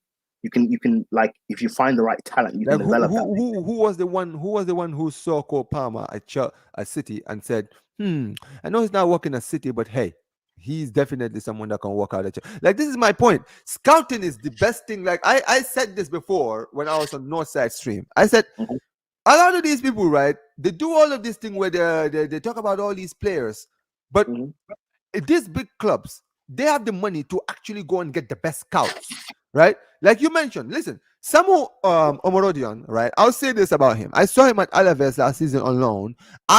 He did well. He scored a yeah, lot of goals for them. However, I think he was a very, very limited player. And that's why I had my reservations of him before you guys signed him. And at the end of the day, it didn't work out. But at Porto, he's doing well. He's actually doing well at Porto. And you think about it, and you're just like, well, it's very evident that the Chelsea scouts saw something, because right now he's at Porto and he's actually doing well there. So clearly, Yeah, these because guys were actually his watching him. It's not just like about, he's still yeah. very raw. His all round game, I agree with you. It's still very like raw and Mhm. janky, but Yeah. he's a finisher. You give him chances, he will score. And while he's still working on his game, he will get confidence from continuously scoring. I like the guy, and again, he's at Porto, whatever. Listen, I hope he has a good career for himself. I But mean, I think he will eventually that's move why I because trust these they are a scouts. Like selling club. if something happens with Sanchez and he continues to say mess up or whatever, or Yeah. even Jorgensen, if he continues to prove himself in the Conference League and Carabao's and whatever, listen, I like what I've seen so far from Jorgensen, even though it's limited, and Yeah. I want to see more from him because these scouts are the ones who found him. So, and they haven't failed so far when they've signed these nobodies. They signed Gusto, the same nobody that no one knew of, and now all of a sudden he's one of the best fullbacks in the Prem. I trust these guys. I trust them to find me a center back if I need. We found one, Alfamino, who's in. I think he plays for Boca Juniors, if I'm not correct. Oh yeah, is he one of the new Yeah, players you signed? yeah, he's coming in January. He's South Oh American. He's Argentinian, I think. wow. Yeah. So again, I trust our scouts. It's like we've developed a scout network that it's taken a few years to build. Like again, our owners, and I look at the like with Man United and the mistakes like Ineos have made, like keeping Ten Hag. Mhm. I don't think there's a problem with an ownership making mistakes, but so Yeah. long as you try and rectify them. The reason why Mhm. I wasn't quickly turning on Clear Lake was they spent like this narrative about Chelsea have spent 1 billion. You Mhm. don't spend 1 billion if you don't care about what your asset, your organization. You don't spend that. That's crazy money for a Mhm. billionaire to waste. So Yeah. that to me shows that they actually do care about us competing and winning at the highest level. Yes, you can. People can say they only care about the profit and the money, but the best way to make money is by your business being successful, and that's Yeah. what Chelsea should be. We should be Yeah. successful on the pitch so we can be successful off the pitch. So for I me, agree. that gave me faith of they will eventually get this right. And they had to. I said, you know, sack Poch because he has to go. But the next manager cannot fail now. No, You for cannot sure. fail with the next guy. And it looks like with Maresca, that's not failing. I think if, Maresca's working out, again, not to win the Prem or whatever, I don't know if he can do that. I don't think he can do that. But I mean, you never if, know. if That's the thing. At the end of the I know, day, we I we know we we never we, we know. just But stand to be proven wrong. I know, but Yeah. but if Maresca say he leaves Chelsea by 2027, He can leave you in a better but place he's for the left, next manager yes, who comes in. if he's Yes. left us with a title-winning squad, he's won Conference League, he's won a Europa, he's won say an FA Cup, Carabao Cup, whatever. He's had us in a title race or Mhm. two. That's a successful spell at Chelsea. And you know what's From what funny? we were to where we should be going to. That's successful, And you know what's yes. funny, Prime? You know what's really funny, right? You see, when he does that, you're gonna be having fans who are gonna be sitting there saying, "Give him some time, give him some time, give him some time." You Exactly. understand what I'm saying? Like, until it Yeah. finally like falls on its head, Apart, that's when yes. people are gonna be like, "Oh yeah, get rid of him now." People are going to be, Sometimes you have but to strike while the iron is hot. he won us the domestic double last season, and we finished second. We're only a few points away. He can do it, and I'll be like, no. No, Unfortunately, he can't. Get me. I have a squad good enough now. Get me the guy. Get that's the me the thing, guy now. and that is what is happening at Arsenal right now. Because right Yes. now they have a squad that could potentially win the league, and maybe what they need is a winning manager, a manager who Yes. can win it right away, like Ancelotti. I know he's currently at Madrid, right? But if Ancelotti gets sacked at Madrid, Hmm. if a smart man would just sack Ateta and get in Ancelotti, because Ancelotti will already have a team right now in the team. You Oh, understand what I'm saying? He might I'd just be. tweak what. If Arsenal got Ancelotti or Inzaghi or Diego Simeone, I'd be I'd be Like you'd be worried. worried. You Would will be you worried actually as a worried? rival because now you're like, okay, now they got a manager who's only going to be focused on winning. He doesn't care Yeah, about actually, beautiful yeah. football. It's not about beautiful football. Doesn't have to be great. It just has to work. You understand what I'm saying? Just has to bring the trophies at the end of the season, and that's what I think is happening at Arsenal right now, where they some of the fans have clocked that this manager is not good enough to win. He's good Mhm. enough to build, but he's not good enough to win. You understand what I'm saying? He doesn't have that experience, that winning mentality yet. Because if you really deep it, and this is why I can say that, Prime, right? Because think about it. Even though they finished second in their last two seasons, right? This guy has chosen to ignore the FA Cup, to ignore the Carabao Cup for seasons, right? You ever since they won the league, ever since they won the FA Cup in 20. Oh, shout out to Northside every single time. I Yeah, got you. we got to Northside, man, every single time, my guy. But ever since they won the FA Cup in 2020, they have not. They haven't. I think they've been knocked out in the first round every single time. Right. Yeah. Every single time since they've won the FA Cup, right? They don't take the Carabao Cup serious because to them it's they don't take this the tournament seriously. I don't know why, right? And they put all their emphasis in the league, which they haven't won in over 20 years, and the Champions League, which they've never won in their history. O- You understand Omar, what I'm saying? I said this last summer that this reminds me. I said this after Spurs, when Arsenal first challenged for the title under Arteta, when no one expected them to. I Yeah. said what Arteta is doing. It reminds me of what Poch did at Spurs. This amazing young side that's challenging for 2, 3 years, but ultimately they don't win anything. And if you don't do that, they'll eventually get picked off. Rudiger was speaking about how we'd love Saliba at Real Madrid. And you know what's funny? I literally just said this to Liga in the stream. If Ma- you don't, yeah, if they don't win anything this season, Saliba is going to Madrid. You exactly. can You have Saliba, you can try anything you want because he's been Real there now Madrid, 3 seasons and won zero. And Real Madrid, Madrid, hmm, Real Madrid, Barcelona. When you guys were at your peak, that's the pinnacle for these players. and Like look at I'm and not. remember when we I could took I, Fabregas I, from them. I I knew that with with Hazard. Like I wasn't stupid. As much as I wanted him to say I wasn't stupid, I knew Mhm. right, it's the pinnacle. And like eventually, Saliba will end up saying, I've been here 3 years. You know, Good Mbappe's, upgrade. my best friend, Chouameni, Camavinga, all these Look guys at this in the French French the French squad. connection over there. Why can't I might as well just leave. PSG, they need an Mbappe type void they need to fill. Go get Mhm. Martinelli. I All of a mean, sudden, Martinelli this is brilliant done. I'm side. sorry, I don't No, rate I know, Martinelli. no, no, I know he's done. But you know what I mean? Like, No, start picking off I their hear, I players. hear. Like what happened with Spurs? Carl Walker was the first to go. Actually, no, it was Dembele that was the first to go. Then Mhm. Carl Walker. Ericsson went to Inter Milan in January. All of a sudden, that brilliant young squad, it got picked apart. And then some of their players, Deli Ali fell off, etc. Mhm. Alderweireld and Vertonghen, they aged out. Lloris aged out. And all of a sudden, what got left was the likes of Ben Davis and Kieran Trippier, Eric Dyer, the guys, the squad players that weren't good enough in the first place. And that will happen with Arsenal if they're not careful. And all of a sudden, Facts.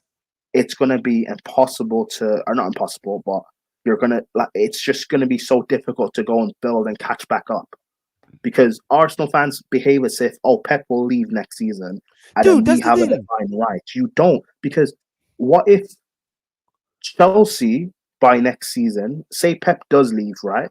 Chelsea by next season could be up there to challenge, or it could be Liverpool that could be up there to challenge, or maybe it's Villa. Maybe what Villa are actually doing, they just Mhm. need one more summer window to actually challenge for this title. What about Because Liverpool? What about exactly, Liverpool? like it's not a divine right. Arsenal will just go and win it. There's other teams in this league that are building towards that. So they need to be careful of what they're actually doing. And again, I'm a rival, but I'm being honest about what I'm saying.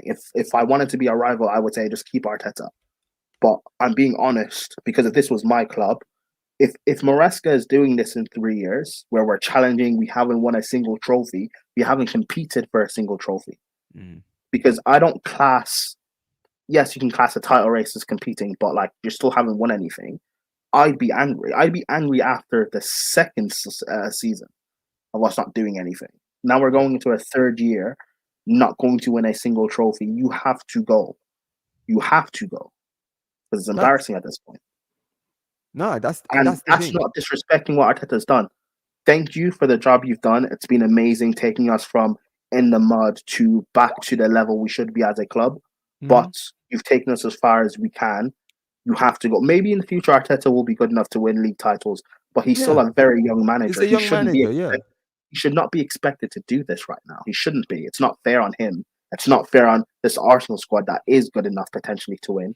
It's not fair on the Arsenal fan base. Nope. It's part ways. I mean, so certain fans deserve it. I'll say this. Not all the fans Oh deserve it. yeah, I yeah. don't think. Oh yes, yes, I certainly. don't think this guy deserves a shout out to Guru. He's one of those who calls it out. Shout Certain out fans to do deserve it because yes, some of these fans do deserve it because I'm gonna be real, right? It's like at the end of the day, they will go and attack the fans who are calling this out, right? Because there's a lot of fans who call this out, right? Guru is one of them. Lee is one of them. Northside is one of them, right?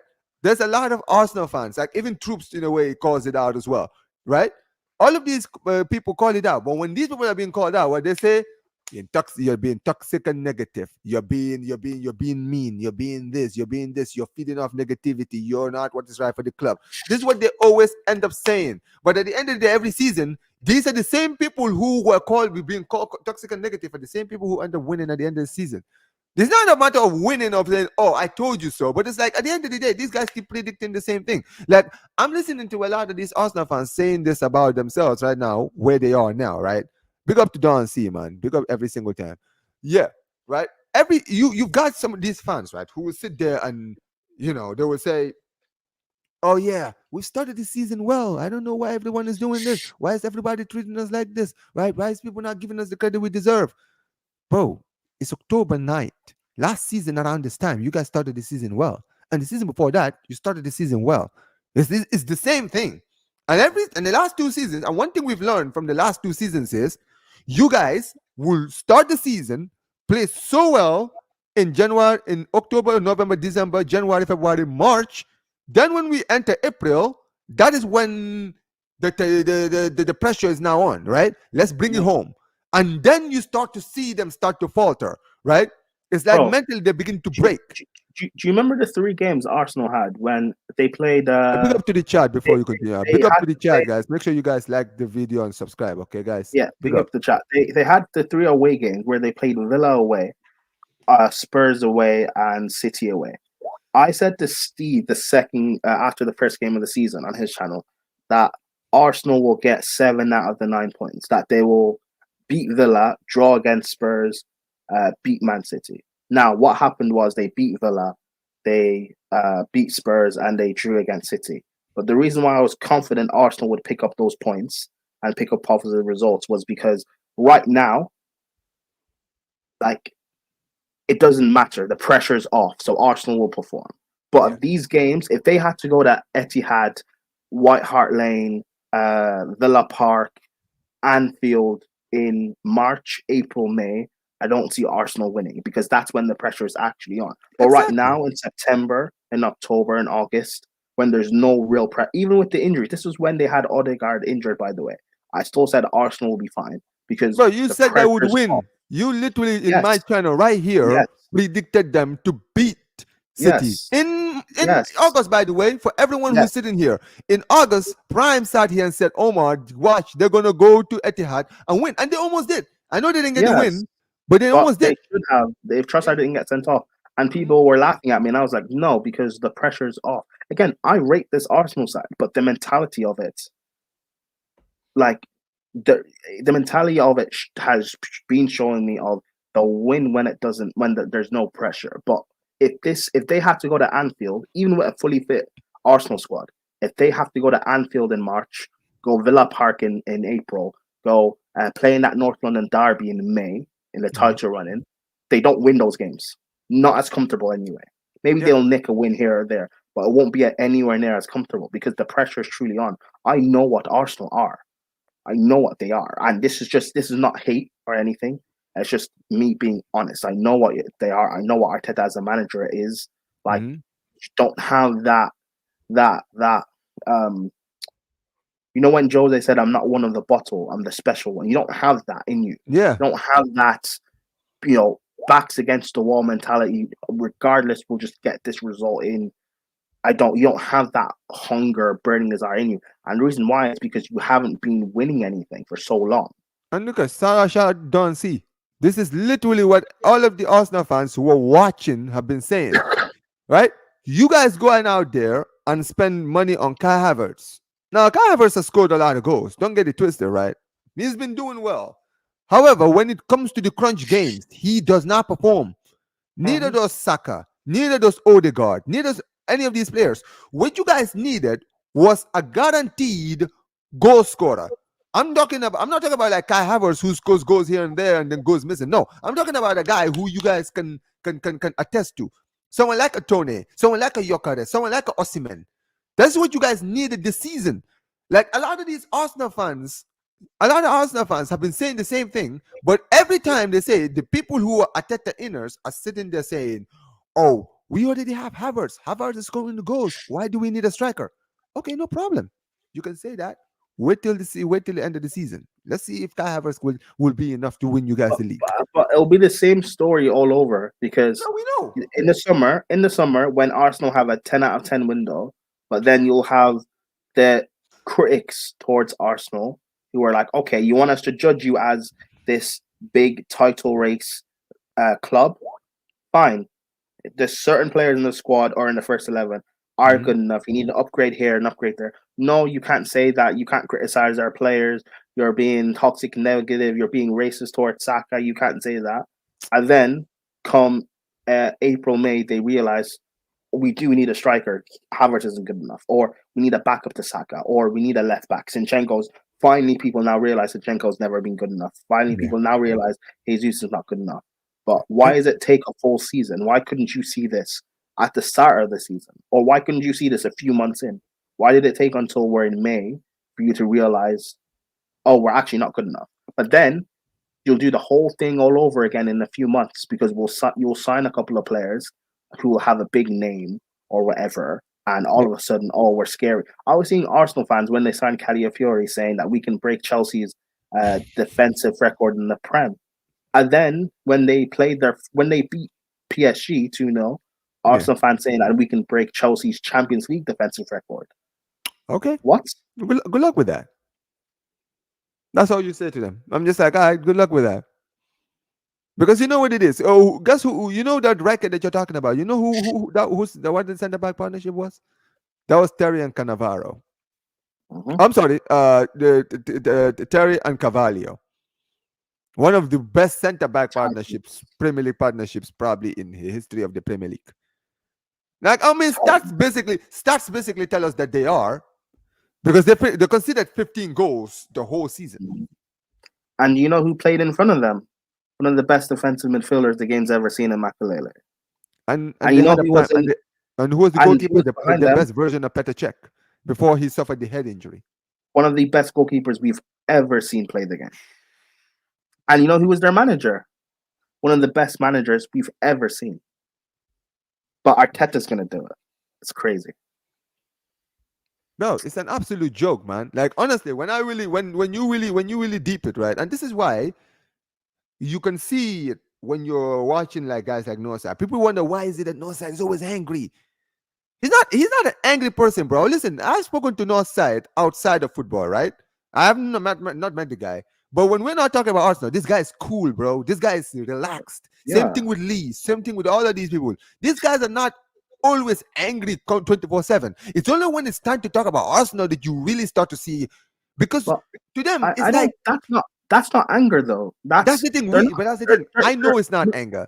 I know it's not anger. But no, this I is know, no. I'm it's the telling no, fans no, who I'm see telling these things. people. Yeah. I know, but I'm telling people it's not anger. It's they're fed up because like Lee Gunner and Northside, they're not just saying this season. They didn't just stumble upon, oh, we're not good enough.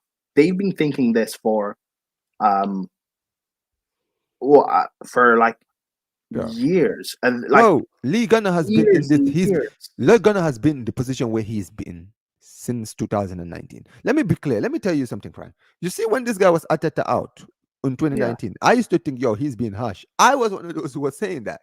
Like, yo, how can you judge this guy when you haven't even seen this guy manage, right? And for a long time, I thought he was being negative until it was one season, 2 seasons.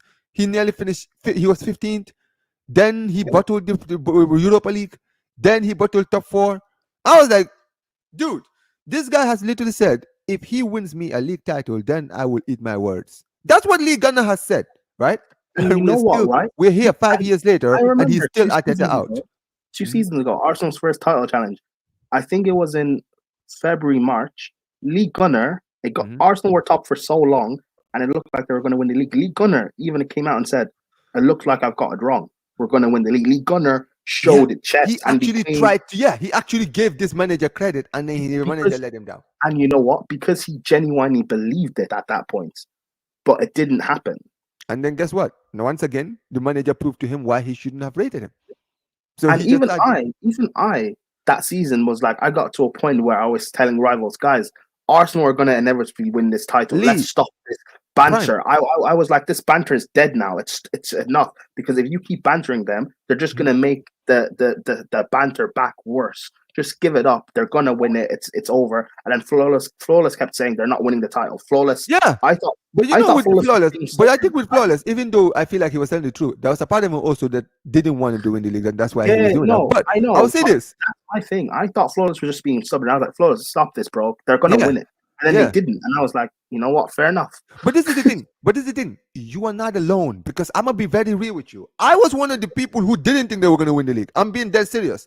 I was one of the people, even when, you know why? Because I was like, I don't know, bro. I just think that this team, even though yes they're winning, I can see in certain games that they are lucky to win games. Where I'm like, if they I play like this in the crunch games, because we know that City yeah, are one of those teams that step up in the last few games of the season, and if these guys don't lock in those last 10 games, they're gonna end up dropping points in games where they don't need to drop points, and then I, they will end I, up fucking it I up. agree. But But my let me thing no no no was, no Prime. Let me just land right. yeah, I understand why you and many people believe that they were going to win it, because let's think about it. Do you know that when Arsenal battled the league in that first time they were challenging for the league, right?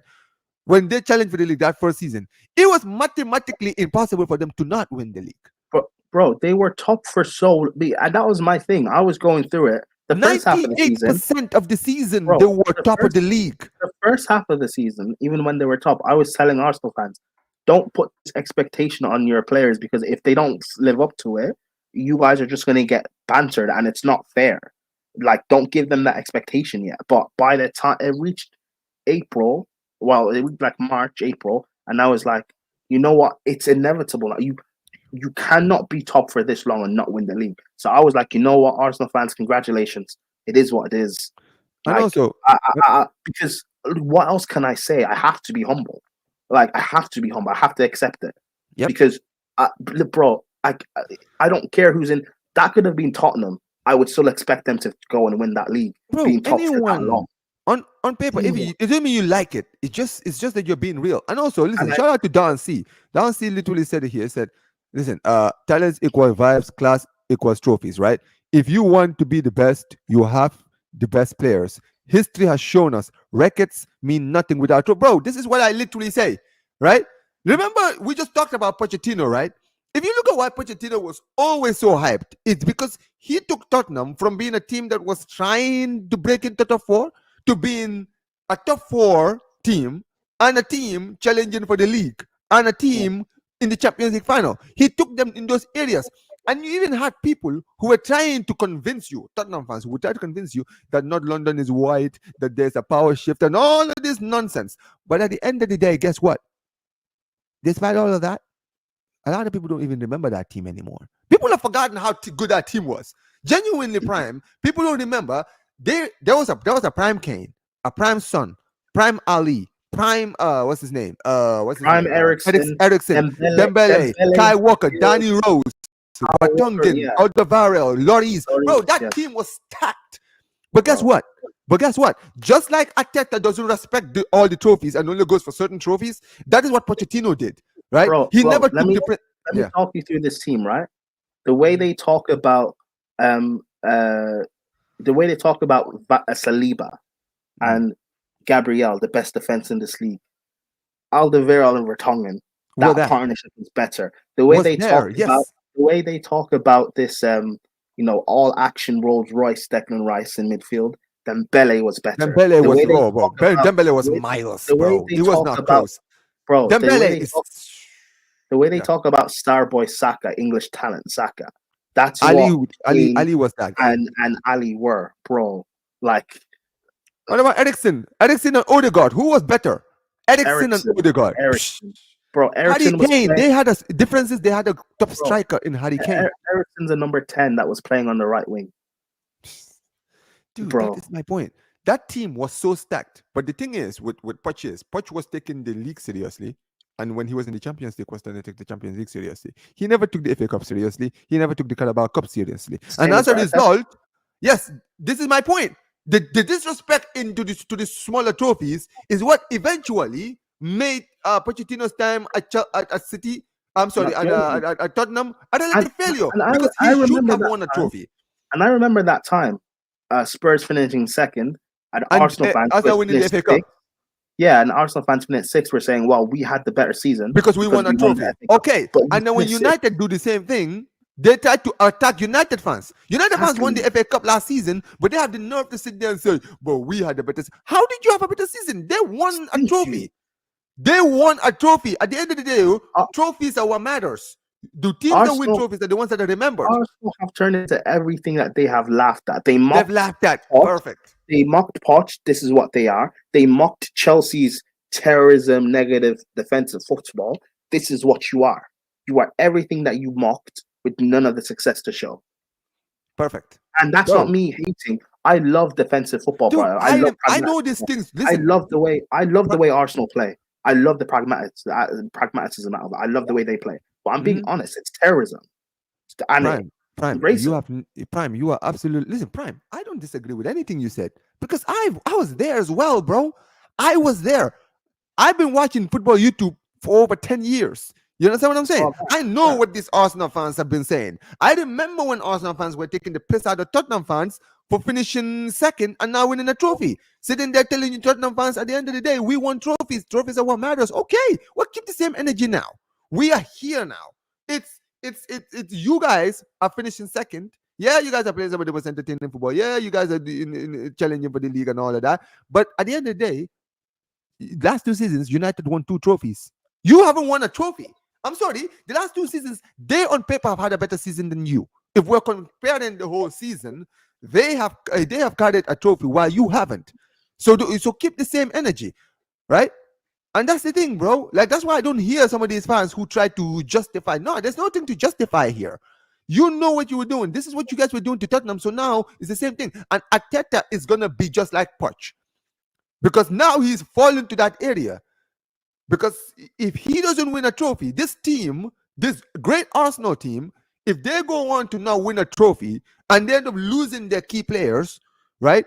In 10 years from now, when Chelsea have already created a formula that works and that's winning, challenging, and winning leagues, right? City are there and thereabouts, Liverpool are there and thereabouts, and United maybe figure their shit up together and actually start winning. If Arsenal are now winning, no one's going to remember this Arsenal team. It's just like that Tottenham team. That Tottenham team is long gone. Nobody remembers. I remember very well, but a lot of people have forgotten how good that team was because they never won anything. Because at the end of the day, it's about winning. It's winning that cements you as the great. The reason why in the early 2010s, that Barca team was the most terrifying team in Europe and everybody feared us. It's not just because we were playing the best football. It's not just because we had the best player in the world. It wasn't just because we had the best team in the world. It's because that team would always bring the trophies. You understand what I'm saying? We were winning trebles. We were winning doubles. There We were was a challenging. genuine fear factor Barca have had, Real Madrid have, Chelsea had during that time, Man Bro, United had during in the that Mourinho time, era, bro, that City Mourinho, have now. that Arsenal Mourinho team. Mhm. Arsenal don't have that fear. Even under Poch last year, as bad as we were, I didn't fear Arsenal. I Yeah. feared how bad Poch would set us up to lose, but I didn't fear Arsenal. I And you don't. know what's funny? And you know what's funny? What's funny, Brian? You know, you talk about these fear factors, right? When I look at Chelsea, you know which Chelsea team really used to scare me? Of all the teams that So I've seen Chelsea, right? It was Mourinho's Chelsea. That yeah, Mourinho Chelsea was the worst team to play against. You want to know why? Because I'm not joking, bro. I was a kid. I was a kid watching that, right? And even I was looking at that team thinking, bro, I've never seen this team concede. I'm not joking, right? mm, Do you know how rare it was for me to watch Chelsea concede a goal? Whenever I used to see you guys, because I was like, oh my god, a team actually scored against them. It was so weird, bro. Like back, people forget that Chelsea was the only team in the world who I used to watch where when they scored, I was shocked. When they conceded, I was shocked. That's how good they were defensively, bro. Their attack was scary, bro. Like this attack was scary, and defensively, you could not break them down. You could not break them down to save their life. I remember when we played you guys in the Champions League in '06, right? I was thinking, bro, we're gonna get destroyed. I was thinking we're gonna get destroyed, bro. When we beat you guys at the Stamford Bridge, I genuinely could not believe it, bro. I genuinely could not believe we went to the Stamford Bridge and actually scored 2 goals against you guys. I will never forget that game. was that But um was that Ronaldinho's wonder goal? a big up League Ghana. Oh, that was the season where Ronaldinho scored. Yeah, in the Camp now where he scored that sick goal. But the one you're Yeah, talking that about was is the the winner 4-2 goal. one. Yeah. But the one you're talking about is the season before when you guys beat us Oh, 4-2. okay, yeah. That one. Okay, yeah. But yeah, basically, if you really deep it, right? When you really deep it, Mm, that team was the scariest team I'd ever seen. Even Arsenal, right? As much as we're better than Arsenal had that era during the Wenger era in the early 2000s when they were when they had that fear factor. You understand what I'm saying? Teams feared them. Maybe not in Europe, but in the league, people feared them because they were winning trophies. But that's Like it what was we you. had to be Mhm. for Jose to come in. We had to be Fergie's United and an Arsenal invincible team. We had Yeah, to develop that fear factor. We had to develop not just being good on the ball, but we can beat you in a battle. We had to be battle tested. yep. Like we had to be to survive. And that's what this Arsenal side isn't. They can't go into battle when it's needed. They can't. Even being a man down against City, right? Mhm. If if that was Jose's Chelsea, we end up winning that game. We don't concede at the end Nah, like that. bro. The Mourinho's team was just a You joke. don't concede like that at the Defensively, end. you could not break them down. And the thing is, and the thing is, even last season, right? People talk about last season, but let's talk about last season. When they were in the Champions League, they played Bayern Munich, the worst Bayern Munich team I've seen in years. I'm not joking. The Bayern Munich team of last season was a joke, bro. I saw them getting destroyed by teams like I don't know. Shit. I think last season was Hostile Kind, the team that's in the league right now. Were they there? I saw them lose to one of the lower teams in the league where they were two They're, nil up they're, and they lost they're three losing two. everybody. Bro, they And were losing to everyone, bro. They were the most get. That was the best time for Arsenal to play them in the Champions League but, around that but, time. but you But know it's the what's fear brilliant about factor. the Champions League?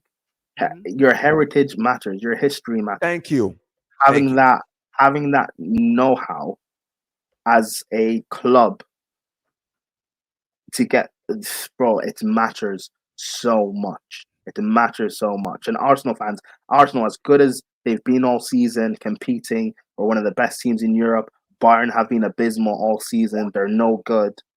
But in the heat of battle, it's muscle memory. It's just muscle memory. And being Hey, out, Eric Dyer being the best center back on the pitch over 2 legs. dude, that is my point. It's for European heritage, like you mentioned. I even predicted they would lose against Bayern. People are telling me, bro, this is the worst Bayern team that I've ever seen. I'm like, bro, that I don't Yeah. care. These guys played Porto. And These people guys don't played forget Porto and nearly that first lost. leg, that first leg Mhm. at the Emirates, there were no Bayern fans. Arsenal had. That's why for me, I said if Arsenal don't take advantage of that first leg, they're not going through. If they don't win at home 1-0, 2-0, you're not going to the Allianz and winning. You're not going to. There's no, And they don't. and especially how they struggled against Porto. People trying to tell me it was a brilliant That is performance why I against said they Porto. were going to lose No, against Bayern because no. I saw the game against Porto because we played Porto in the Champions League that season and we beat Yeah, them twice. We beat them in that's their not, home. We beat bro. them 1-0 That and then wasn't we a beat good them Porto 2-1. side. That, And with this all is due respect to them, that wasn't the Porto side Chelsea faced in 21 when we won the Champions League was vastly superior to what Exactly, bro. Arsenal. That team knocked out Juventus out of the champion. Ronaldo's Juventus that season. That was the Yes. last. That was, in fact, that was Ronaldo's last season at Juventus. They knocked them out. Yeah. But you just mentioned it. When it comes to buying, bro, yeah, exactly. This is the one. They lost to Bochum before they played Yes. Arsenal in the Champions League, and I still said that they would get a draw at the Emirates, because I was like, there's a European heritage here, and you know what's gonna happen? Chelsea, Arsenal are gonna go into that game with a high ego. They're gonna think this Bayern team is not as good as the Bayern teams we played in the past, and they're going to end up underestimating them, and that's what happened. And there's no respect with There's no Chelsea. respect. They did not With respect them. Chelsea, we won our first Champions League in 2012, but we should have probably won one before that. We had quite a few opportunities against Barcelona, the ghost goal against Liverpool, the final in Moscow the ghost to goal. actually win a Champions League. But that's And the yet- thing. Mhm. No matter how well you perform, you have to respect heritage. You have to earn your right But to that's the win thing. your first But you see, Champions being League. in the Champions League final in 2008 and losing was a learning process. It's just like Klopp with Liverpool when they lost to Madrid this season in 2018. You understand what I'm saying? It's a learning process. You learn from it and you say, okay, we've been here before. We will try again. Following season, you guys played us in the Champions League. But You guys got knocked Arsenal out. as a club, they crumbled since 2006. Yeah. They crumbled. Because they basically dismantled the team. They dismantled the team. They basically got rid of all the players who actually took them to champ. Bro, so Campbell went to Portsmouth. Robert Pires went to Villarreal. I think Henry at the end was like the only one left. Lumberg, I think, left for Villa. And regardless, though, yes, but regardless, I mean, the Chelsea Champions League team in 21 is not the same one as in 2012. But as a club, they crumbled. Like, new players can come in and out all the time. That doesn't matter. But as a club, like, you shouldn't lose that heritage. You shouldn't. Liverpool, before they went back in the Champions League with Klopp. Yeah. I don't remember the last time in Europe they were actually dominant and feared. Before Klopp. When was the last time they were actually dominant and feared? Bro, I'm not gonna lie. Even when they won the Champions League in 05, they weren't dominant and feared, bro. Exactly. Even when they won it after that, you see them. See, when we talk about, what kind of managers you give time to, Klopp is the perfect example of that. When Klopp was the manager of Liverpool, he took over Brendan Rodgers' awful team and took them to a Europa League final. They lost, right? Unfortunate. Following season, he finished top 4 ahead of Arsenal. Took Wenger out of the champion. Took him out of the Champions League for the first time in 20 years. He finished top 4 and he got to the Champions League final. No, that was the season after. Yeah, but that was the next season. And then No. It was Europa League final, then Champions League final loss. No, but that's then the thing. Champions League final win. Remember, it was 2016 that was the Europa League final against Seville where they lost. And then in the 2017 season is the season that they finished top 4 to go to the Champions League the following season. So when they came back to the Champions League in 2017-2018, they went to the Champions League final and lost. So it was easy to see. Liverpool fans could see what the manager was doing, the progression, right? We were in the Europa League in our first season. That was not your team.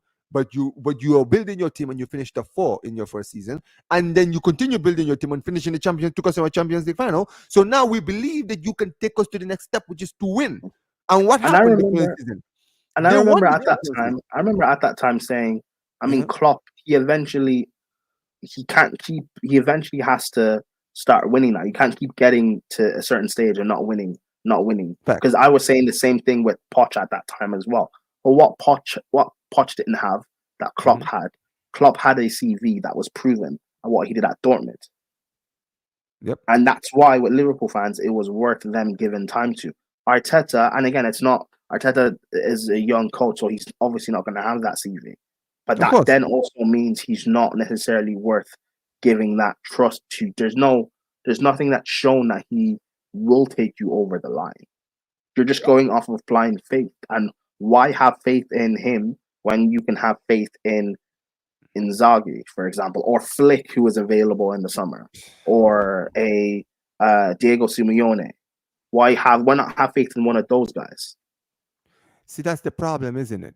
When you really deep it, there's no problem, like I said, having faith in the manager, as long as you see what they're trying to build. Liverpool fans could see what Klopp was trying to build because he was building and the team was improving. We really, if you really deep it, right? Arsenal really started to improve 2 seasons ago, right? This guy has been there for 5 seasons, right? But in his first 3 seasons, there was no progression. There was nothing, right? That's why a lot of the fans were Ateta out a lot around that time, right? It was in his fourth season, it was in his third season that we really started to see, okay, there's a little bit of progression here. So he finished second, right? So when he finished second, now you're like, okay, we now believe in you. Okay, now let's see what you do next season.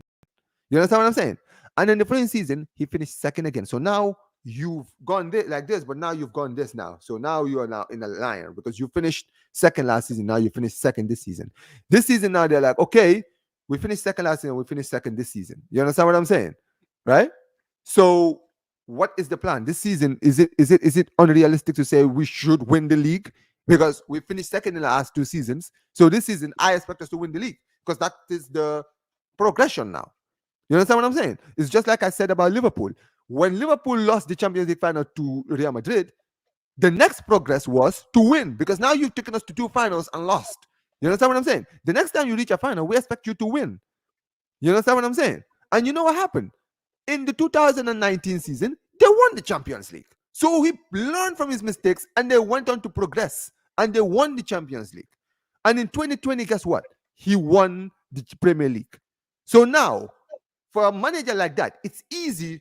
That is what 5, 6. That is 5 years, right? Of progression. 5 years of time that the Liverpool fans gave to Liverpool to club.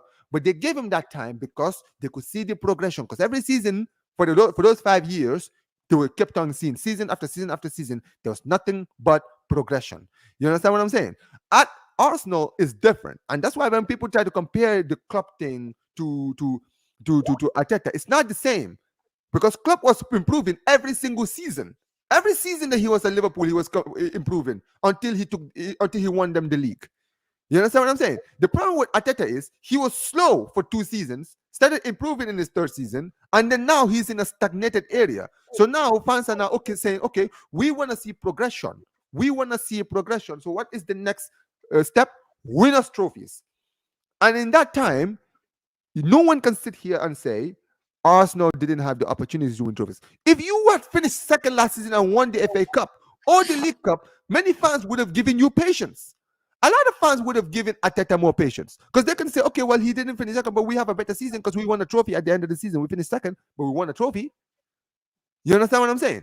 And I keep saying this, Prime, and now I'll ask you this. What is the difference between Arteta finishing second and Unai Emery finishing fourth?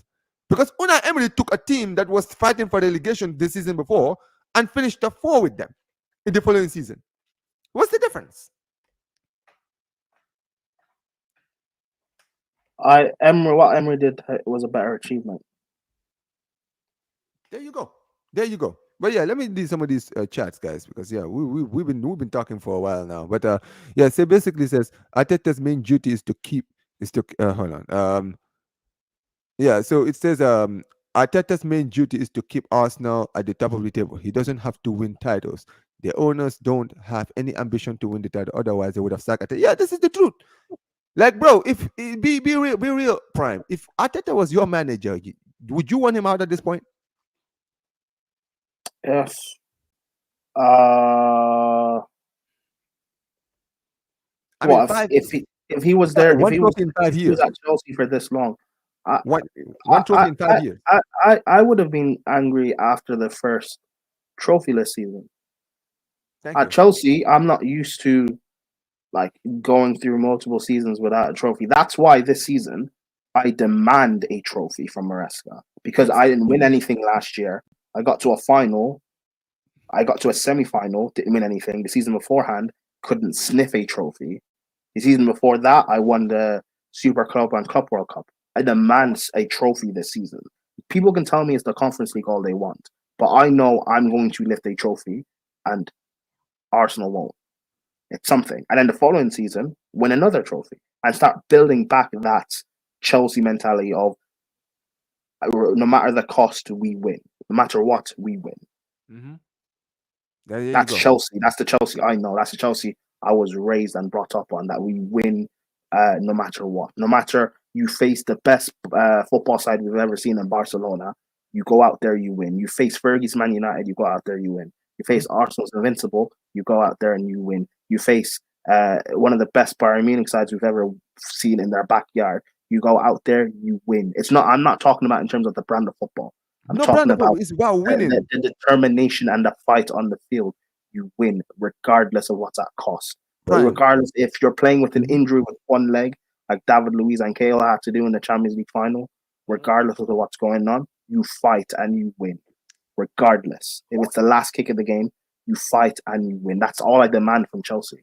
And that's the thing. If you show me that fight, I will accept going to the new camp and losing 1-0. I'll accept that if you show me that fight and you show me the desire to win. So And what this I is the want. thing. And that's the thing. And that's the thing, Prime. When you really deep it, right? Look at when you guys won the Champions League. If you remember your first Champions League, I'm talking about the first one against 2012, yeah. Bayern. In 2012, you guys played Bayern at their home ground. Absolutely got dominated the whole game. Whole game. You guys were basically they were just playing in your box, right? Could not break you down. You guys barely even had a shot in the whole 90 minutes. You guys had one chance in the game and you scored that goal. You guys went on to win the Champions League. Do you think anybody remembers that you guys got dominated? No one remembers because you know what people remember? People remember Chelsea going to Munich and winning the Champions League because that is what matters. Nobody remembers their performances. People talk about people. History Yes, history is written by the victors. perfect. So no one That is cares. the truth. Listen, I don't care. People can tell me what they want about that final. The narrative was Chelsea defended brilliantly on the night and Yep. we won. I don't care. That's the And that's the narrative. thing. There's nothing wrong with that, bro. As long as you win the trophy. Like I don't understand this idea of you have to win in a certain bro. Even at Barca, right? I understand that we have a philosophy and we play entertaining football and all of this stuff, right? That's all great and good. But at the end of the day, if it's not winning me trophies, I'm gonna start asking questions because I want to win. That is what I want. I want to see my team win trophies. I want to see my team win the league. I want to see my team win the Champions League because that is what's gonna cement us as the best, right? People can sit there and talk about whatever they want, whatever they want. At the end of the day, trophies are what matters. People remember you for winning trophies. If you Di Matteo is remembered for winning what? The Champions League, giving Chelsea their first Champions League. Di Matteo is a forever a legend at Chelsea. And I know he was a legend before that, but he is now cemented as a great at Chelsea because he brought the first Champions League. You understand what I'm saying? He will But then forever be people will loved tell by me, those fans. Arsenal fans will tell me that, well, you flew to the Champions League, which is Who fine. cares? But why can't no? But why can't? Why did Spurs not fluke their final in 2019? Why Thank didn't you. Arsenal fluke their final in 2006? Why didn't Chelsea fluke our final in Moscow? In '08, yeah. Which let's be real, in that game against United, you guys were the better team. That is the final where I thought that you guys even deserved to win better than the one that, like, if we're talking about the ones that you deserve to win, I believe that in 2008 was the one that you guys deserved to win, In right? terms of But the guess what? football on the pitch, yes, And yeah, performance and everything, and you guys lost. But the because one that you guys because didn't perform, because we you couldn't won. beat the Heritage. But you know what? We then earned our right to win the Champions League. You But need to that's the earn thing. it. But you know what's funny? Even when people talk about Porto, people say, "Oh, but Porto won the Champions League." You know, Porto have two Champions Leagues, right? They don't just Yes, have one. People think that the 2004 one was their first one. No, that's their second one. They won the Champions League in 88, I think, against Bayern Munich. People forget, right? They have European heritage before they won the Champions League. You understand what I'm saying? In 2004, they have had that experience. They've been in finals. They've been in and around that area, right? Obviously, it's still a surprise because you don't expect teams in those areas to win the Champions League, but these are Champions League winning teams. You understand what I'm saying, right? And when you look at someone like Arteta, he should have been gone, and he should be gone in the summer if they don't win the Champions, if they don't win the league, no, if they no, don't no. win For the league. me, well, yes, he should be gone. But at a minimum, Arteta should be delivering them a trophy. Yes. Listen, Arsenal fans that want to defend Arteta, you know what? I would, because I'm trying to put it into a Chelsea. If this was Chelsea, Yeah. I would accept the reasoning a lot more if last season Arsenal had won the FA and Carabao Cup and finished second. I would understand that and saying, you know what, I don't agree with you, but maybe he is, he just needs one more chance. We finished 3 points off. We won the Carabao and FA Cup. We're so close. Give him one more year. There you Maybe go. I would understand it, maybe. But you have nothing, you have no evidence barring, oh, we're getting better with points. But City are also like, but then you tell me no one can beat City. So if no one can No. beat City, why do you Hmm. expect a manager that is not a serial winner to go and beat City? Go get me the winner. Yep. If you can't get me Klopp, or sorry, you can't get me Pep, get me the best possible guy. Then Yep. And that's the Liverpool thing. had Klopp. Chelsea couldn't get Fergie, so we had Mourinho. We had Ancelotti. Arsenal had Wenger. Get the best possible guy. And that's the thing. And like I said, it doesn't have to be a wall. Like he doesn't have to be a known manager as long as he has a plan and he fits whatever you guys are trying to do. Like if you look at United, what was the point of getting Ten Hag? Like the point was he was gonna bring the Ajax style of play, but dude, this guy said he's not gonna play the Ajax style of play at United. So what was the point of hiring him? You understand what I'm saying? And you can see now where the club is. The club is a joke. They should have like like he should have been sacked yesterday or the day before or even after against Aston Villa. But he's still here. And why is he still here? Who knows? But at the end of the day, listen, Prime, you and I have been talking for 2 hours, man. This has been an amazing, amazing show, man. Like this is what an amazing debut to the show. And like I said, guys, this is gonna be my brand new show. I'm gonna be doing like regularly, maybe not every day, but I'll bring in basically a guest every single day if I can when I'm free. So basically today I brought you. We got tomorrow, Friday, Saturday, and Sunday. I'm gonna try and pattern it up and do this as much as I can. And like I said, I'm gonna Is be this bringing only different. the international? Is this only during the international break No, no, no, or? no, no, no. This is weekly.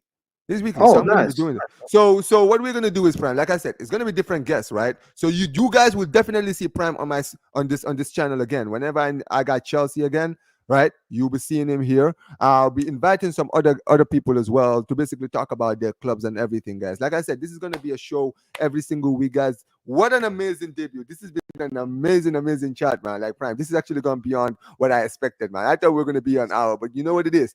This conversation has been so great. We've just lost track of time, bro. That's what this is, man. Like when you're into like what you're talking about, like it seems like time just flies and you don't even notice it. That's crazy, man. But yeah, big up to Prime for joining my stream, man. What do you have to say, Prime? Yeah. Honestly, bro, thank you for having me on. No. Hmm. Yeah. When we're back, Chelsea are back in the Champions League, and we play Barcelona. Oh yeah, We'll yeah, be yeah, there. yeah, yeah. Yeah. Well, hey, listen. Party It's time. gonna be great. I don't like Yeah. playing Chelsea, bro. I'm telling you, man. Even now, bro. Even now, when it comes to Chelsea, I fucking hate playing you guys, bro. Never like Hey, playing this you is guys. why. Listen, people wonder why Pep respects Chelsea so much. It's because of this. Oh yeah, bro. Because of He never Barcelona. he never had a good time against bro. This guy would destroy every team he played when he was at Barcelona coach. But he Yeah. never, ever in our life, never in their life, ever And beat. then we played him in a Champions League final and we beat him. He's listen. But yeah. Oh yeah, yeah, yeah, good, Thank you for absolutely, having me bro. on. Thank you for having Yeah, me yeah, on. Yeah, guys, if you're watching, like, make sure you like and subscribe. yeah, Um, man. Like I good, said, bro, good, every good, single week. good interviews coming from this channel, bro. So Oh just yeah, absolutely. Like I said, this is gonna be a brand new show I'm gonna be doing like every single week. All right, guys. So remember, guys, you guys will be some of your favorite YouTubers. You guys will be seeing them here as well. Like I said, Prime. You guys will be seeing Prime on my stream every time I'm doing Chelsea. If you guys see Chelsea in the title, you'll probably see Prime here, most likely. You understand what I'm saying? So yeah, guys. Like guys, this has been an amazing stream, guys. Like I said, shout out to everybody who has been in the chat. Shout out to my guy Daryl. Shout out to Don C, man. Big up to Don C. Shout out to Hano. Listen, I saw Lee here earlier. Shout outs to Lee as well. yeah, Shout Lee out, Gunner or yeah, no, not Lee everything. Gunner, Northside There's, Raid. yeah, North Side as well. Yeah, shout out to North Side. Thanks for the rape. Appreciate the rates very, very, very much. Yeah, shout out to Joshi and Ahmad and what's his name? Nick. everyone who's been here, guys, and everyone who's already here, guys. If you guys haven't liked the video, make sure you guys like the video, and also like I said before, in case you guys are not subscribed, make sure you guys subscribe. Like I said, this is gonna be a show I'm gonna be doing. You guys will probably see, most likely see a show here tomorrow. So yeah, guys, make sure you guys lock in, like the video, subscribe to. can we get I mean, maybe not a spoiler, but little Mm. hints of who it could be. Just a little hint. So Just a little. it could be, because I'm still talking to, you. So it could be either Flawless tomorrow, most likely, or maybe on Friday, or I might have an Arsenal fan. So maybe it could be Guru or Lee, someone like that. But you guys, or maybe Mike's. But listen, I will actually talk to you. I talk to you outside of YouTube. So if I pattern up something, I'll probably tell you before everyone else. Okay. So yeah, So guys. Arsenal, back to back, Arsenal slander, Arsenal negativity. Let's go. I'll No, be yeah. listen. This time we're gonna have us an Arsenal fan here, so it's gonna be Listen, better. if it's Arsenal slander, I'll be there. I'll get my popcorn. Get my Hey, popcorn. hey, man. Especially if it's North Side or one of them people, man. Yeah, Guru is probably, and also Guru will also be here probably if I'm doing the Arsenal as well. So yeah, guys. Like I said, guys, this has been an amazing, amazing show, guys. Make sure before you guys leave, like the video, subscribe if you're not subscribed, turn on notifications because, like I said, you guys will be seeing this, this show. Also, before we end Mm. it, real quick, Yeah, go ahead. we spoke so much about Chelsea Yeah, and Arsenal. yeah. Let's We hear it, didn't just real quick. How is Hansi Flick doing at Barca? bro. He's cooking. Like there's not. That's why I've not been talking about it, bro. Like everything is great right now. I have no complaints. Right? He's arrived. He's had to deal with so much shit. Like, bro, his whole squad has been injured. But guess what? Unlike other managers, Ten Hag, he's worked with what he had. He's built his tactics. He's actually trusted the youth in the youth setup who've been doing the job. And right now we're top of the table, playing the most beautiful football, dominating every single week, right? Destroying teams, bro. I got nothing to complain, bro. Everyone, like right now, bro. People are talking about us now. Like people were literally not even giving us anything this season, but now people are now like giving us, like, the fear factor now is there, and I love it, bro. I love it. But yeah, So mhm. Barca are back. Are you guys winning La Liga? Are you winning Champions League? I'm more confident of winning the league than I am winning the Champions League. I think the Champions League is a little bit of a stretch, but I'm confident. Listen, we're top of the league. We're currently playing the best football. Real Madrid are not playing well. Atleti is not playing well. You understand what I'm saying? So Yeah. I'm more confident of winning the league than I am winning the Champions League. Now I'll say that. Yeah. Okay. Yeah, Cool. man. Yeah, And yeah. I'm sure. I mean, I'm before. There's also something I want to talk about because I Yeah. know you're a big fan of this guy. Looks like Paul Pogba could have his sentence reduced to March. He could be back, Yeah. and Juve just terminated his contract. Hmm. Apparently, he's going to sign for Marseille in January. So, what are you thinking? Would you be willing to? Would you sign Pogba in the summer?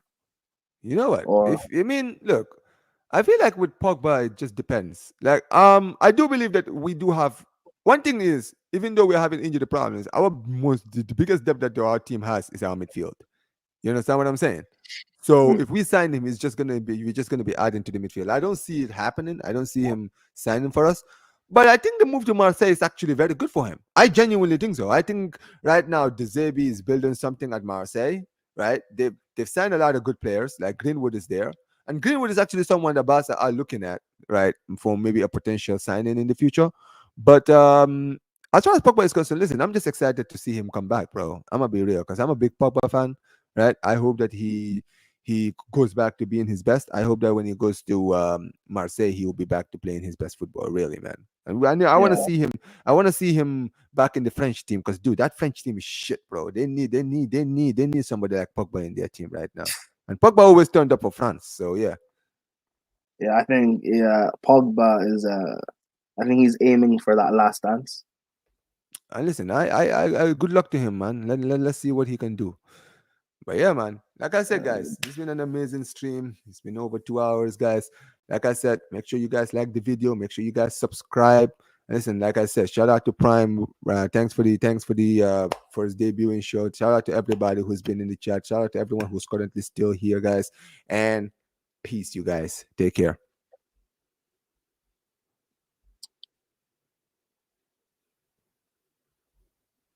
All right. 1 second.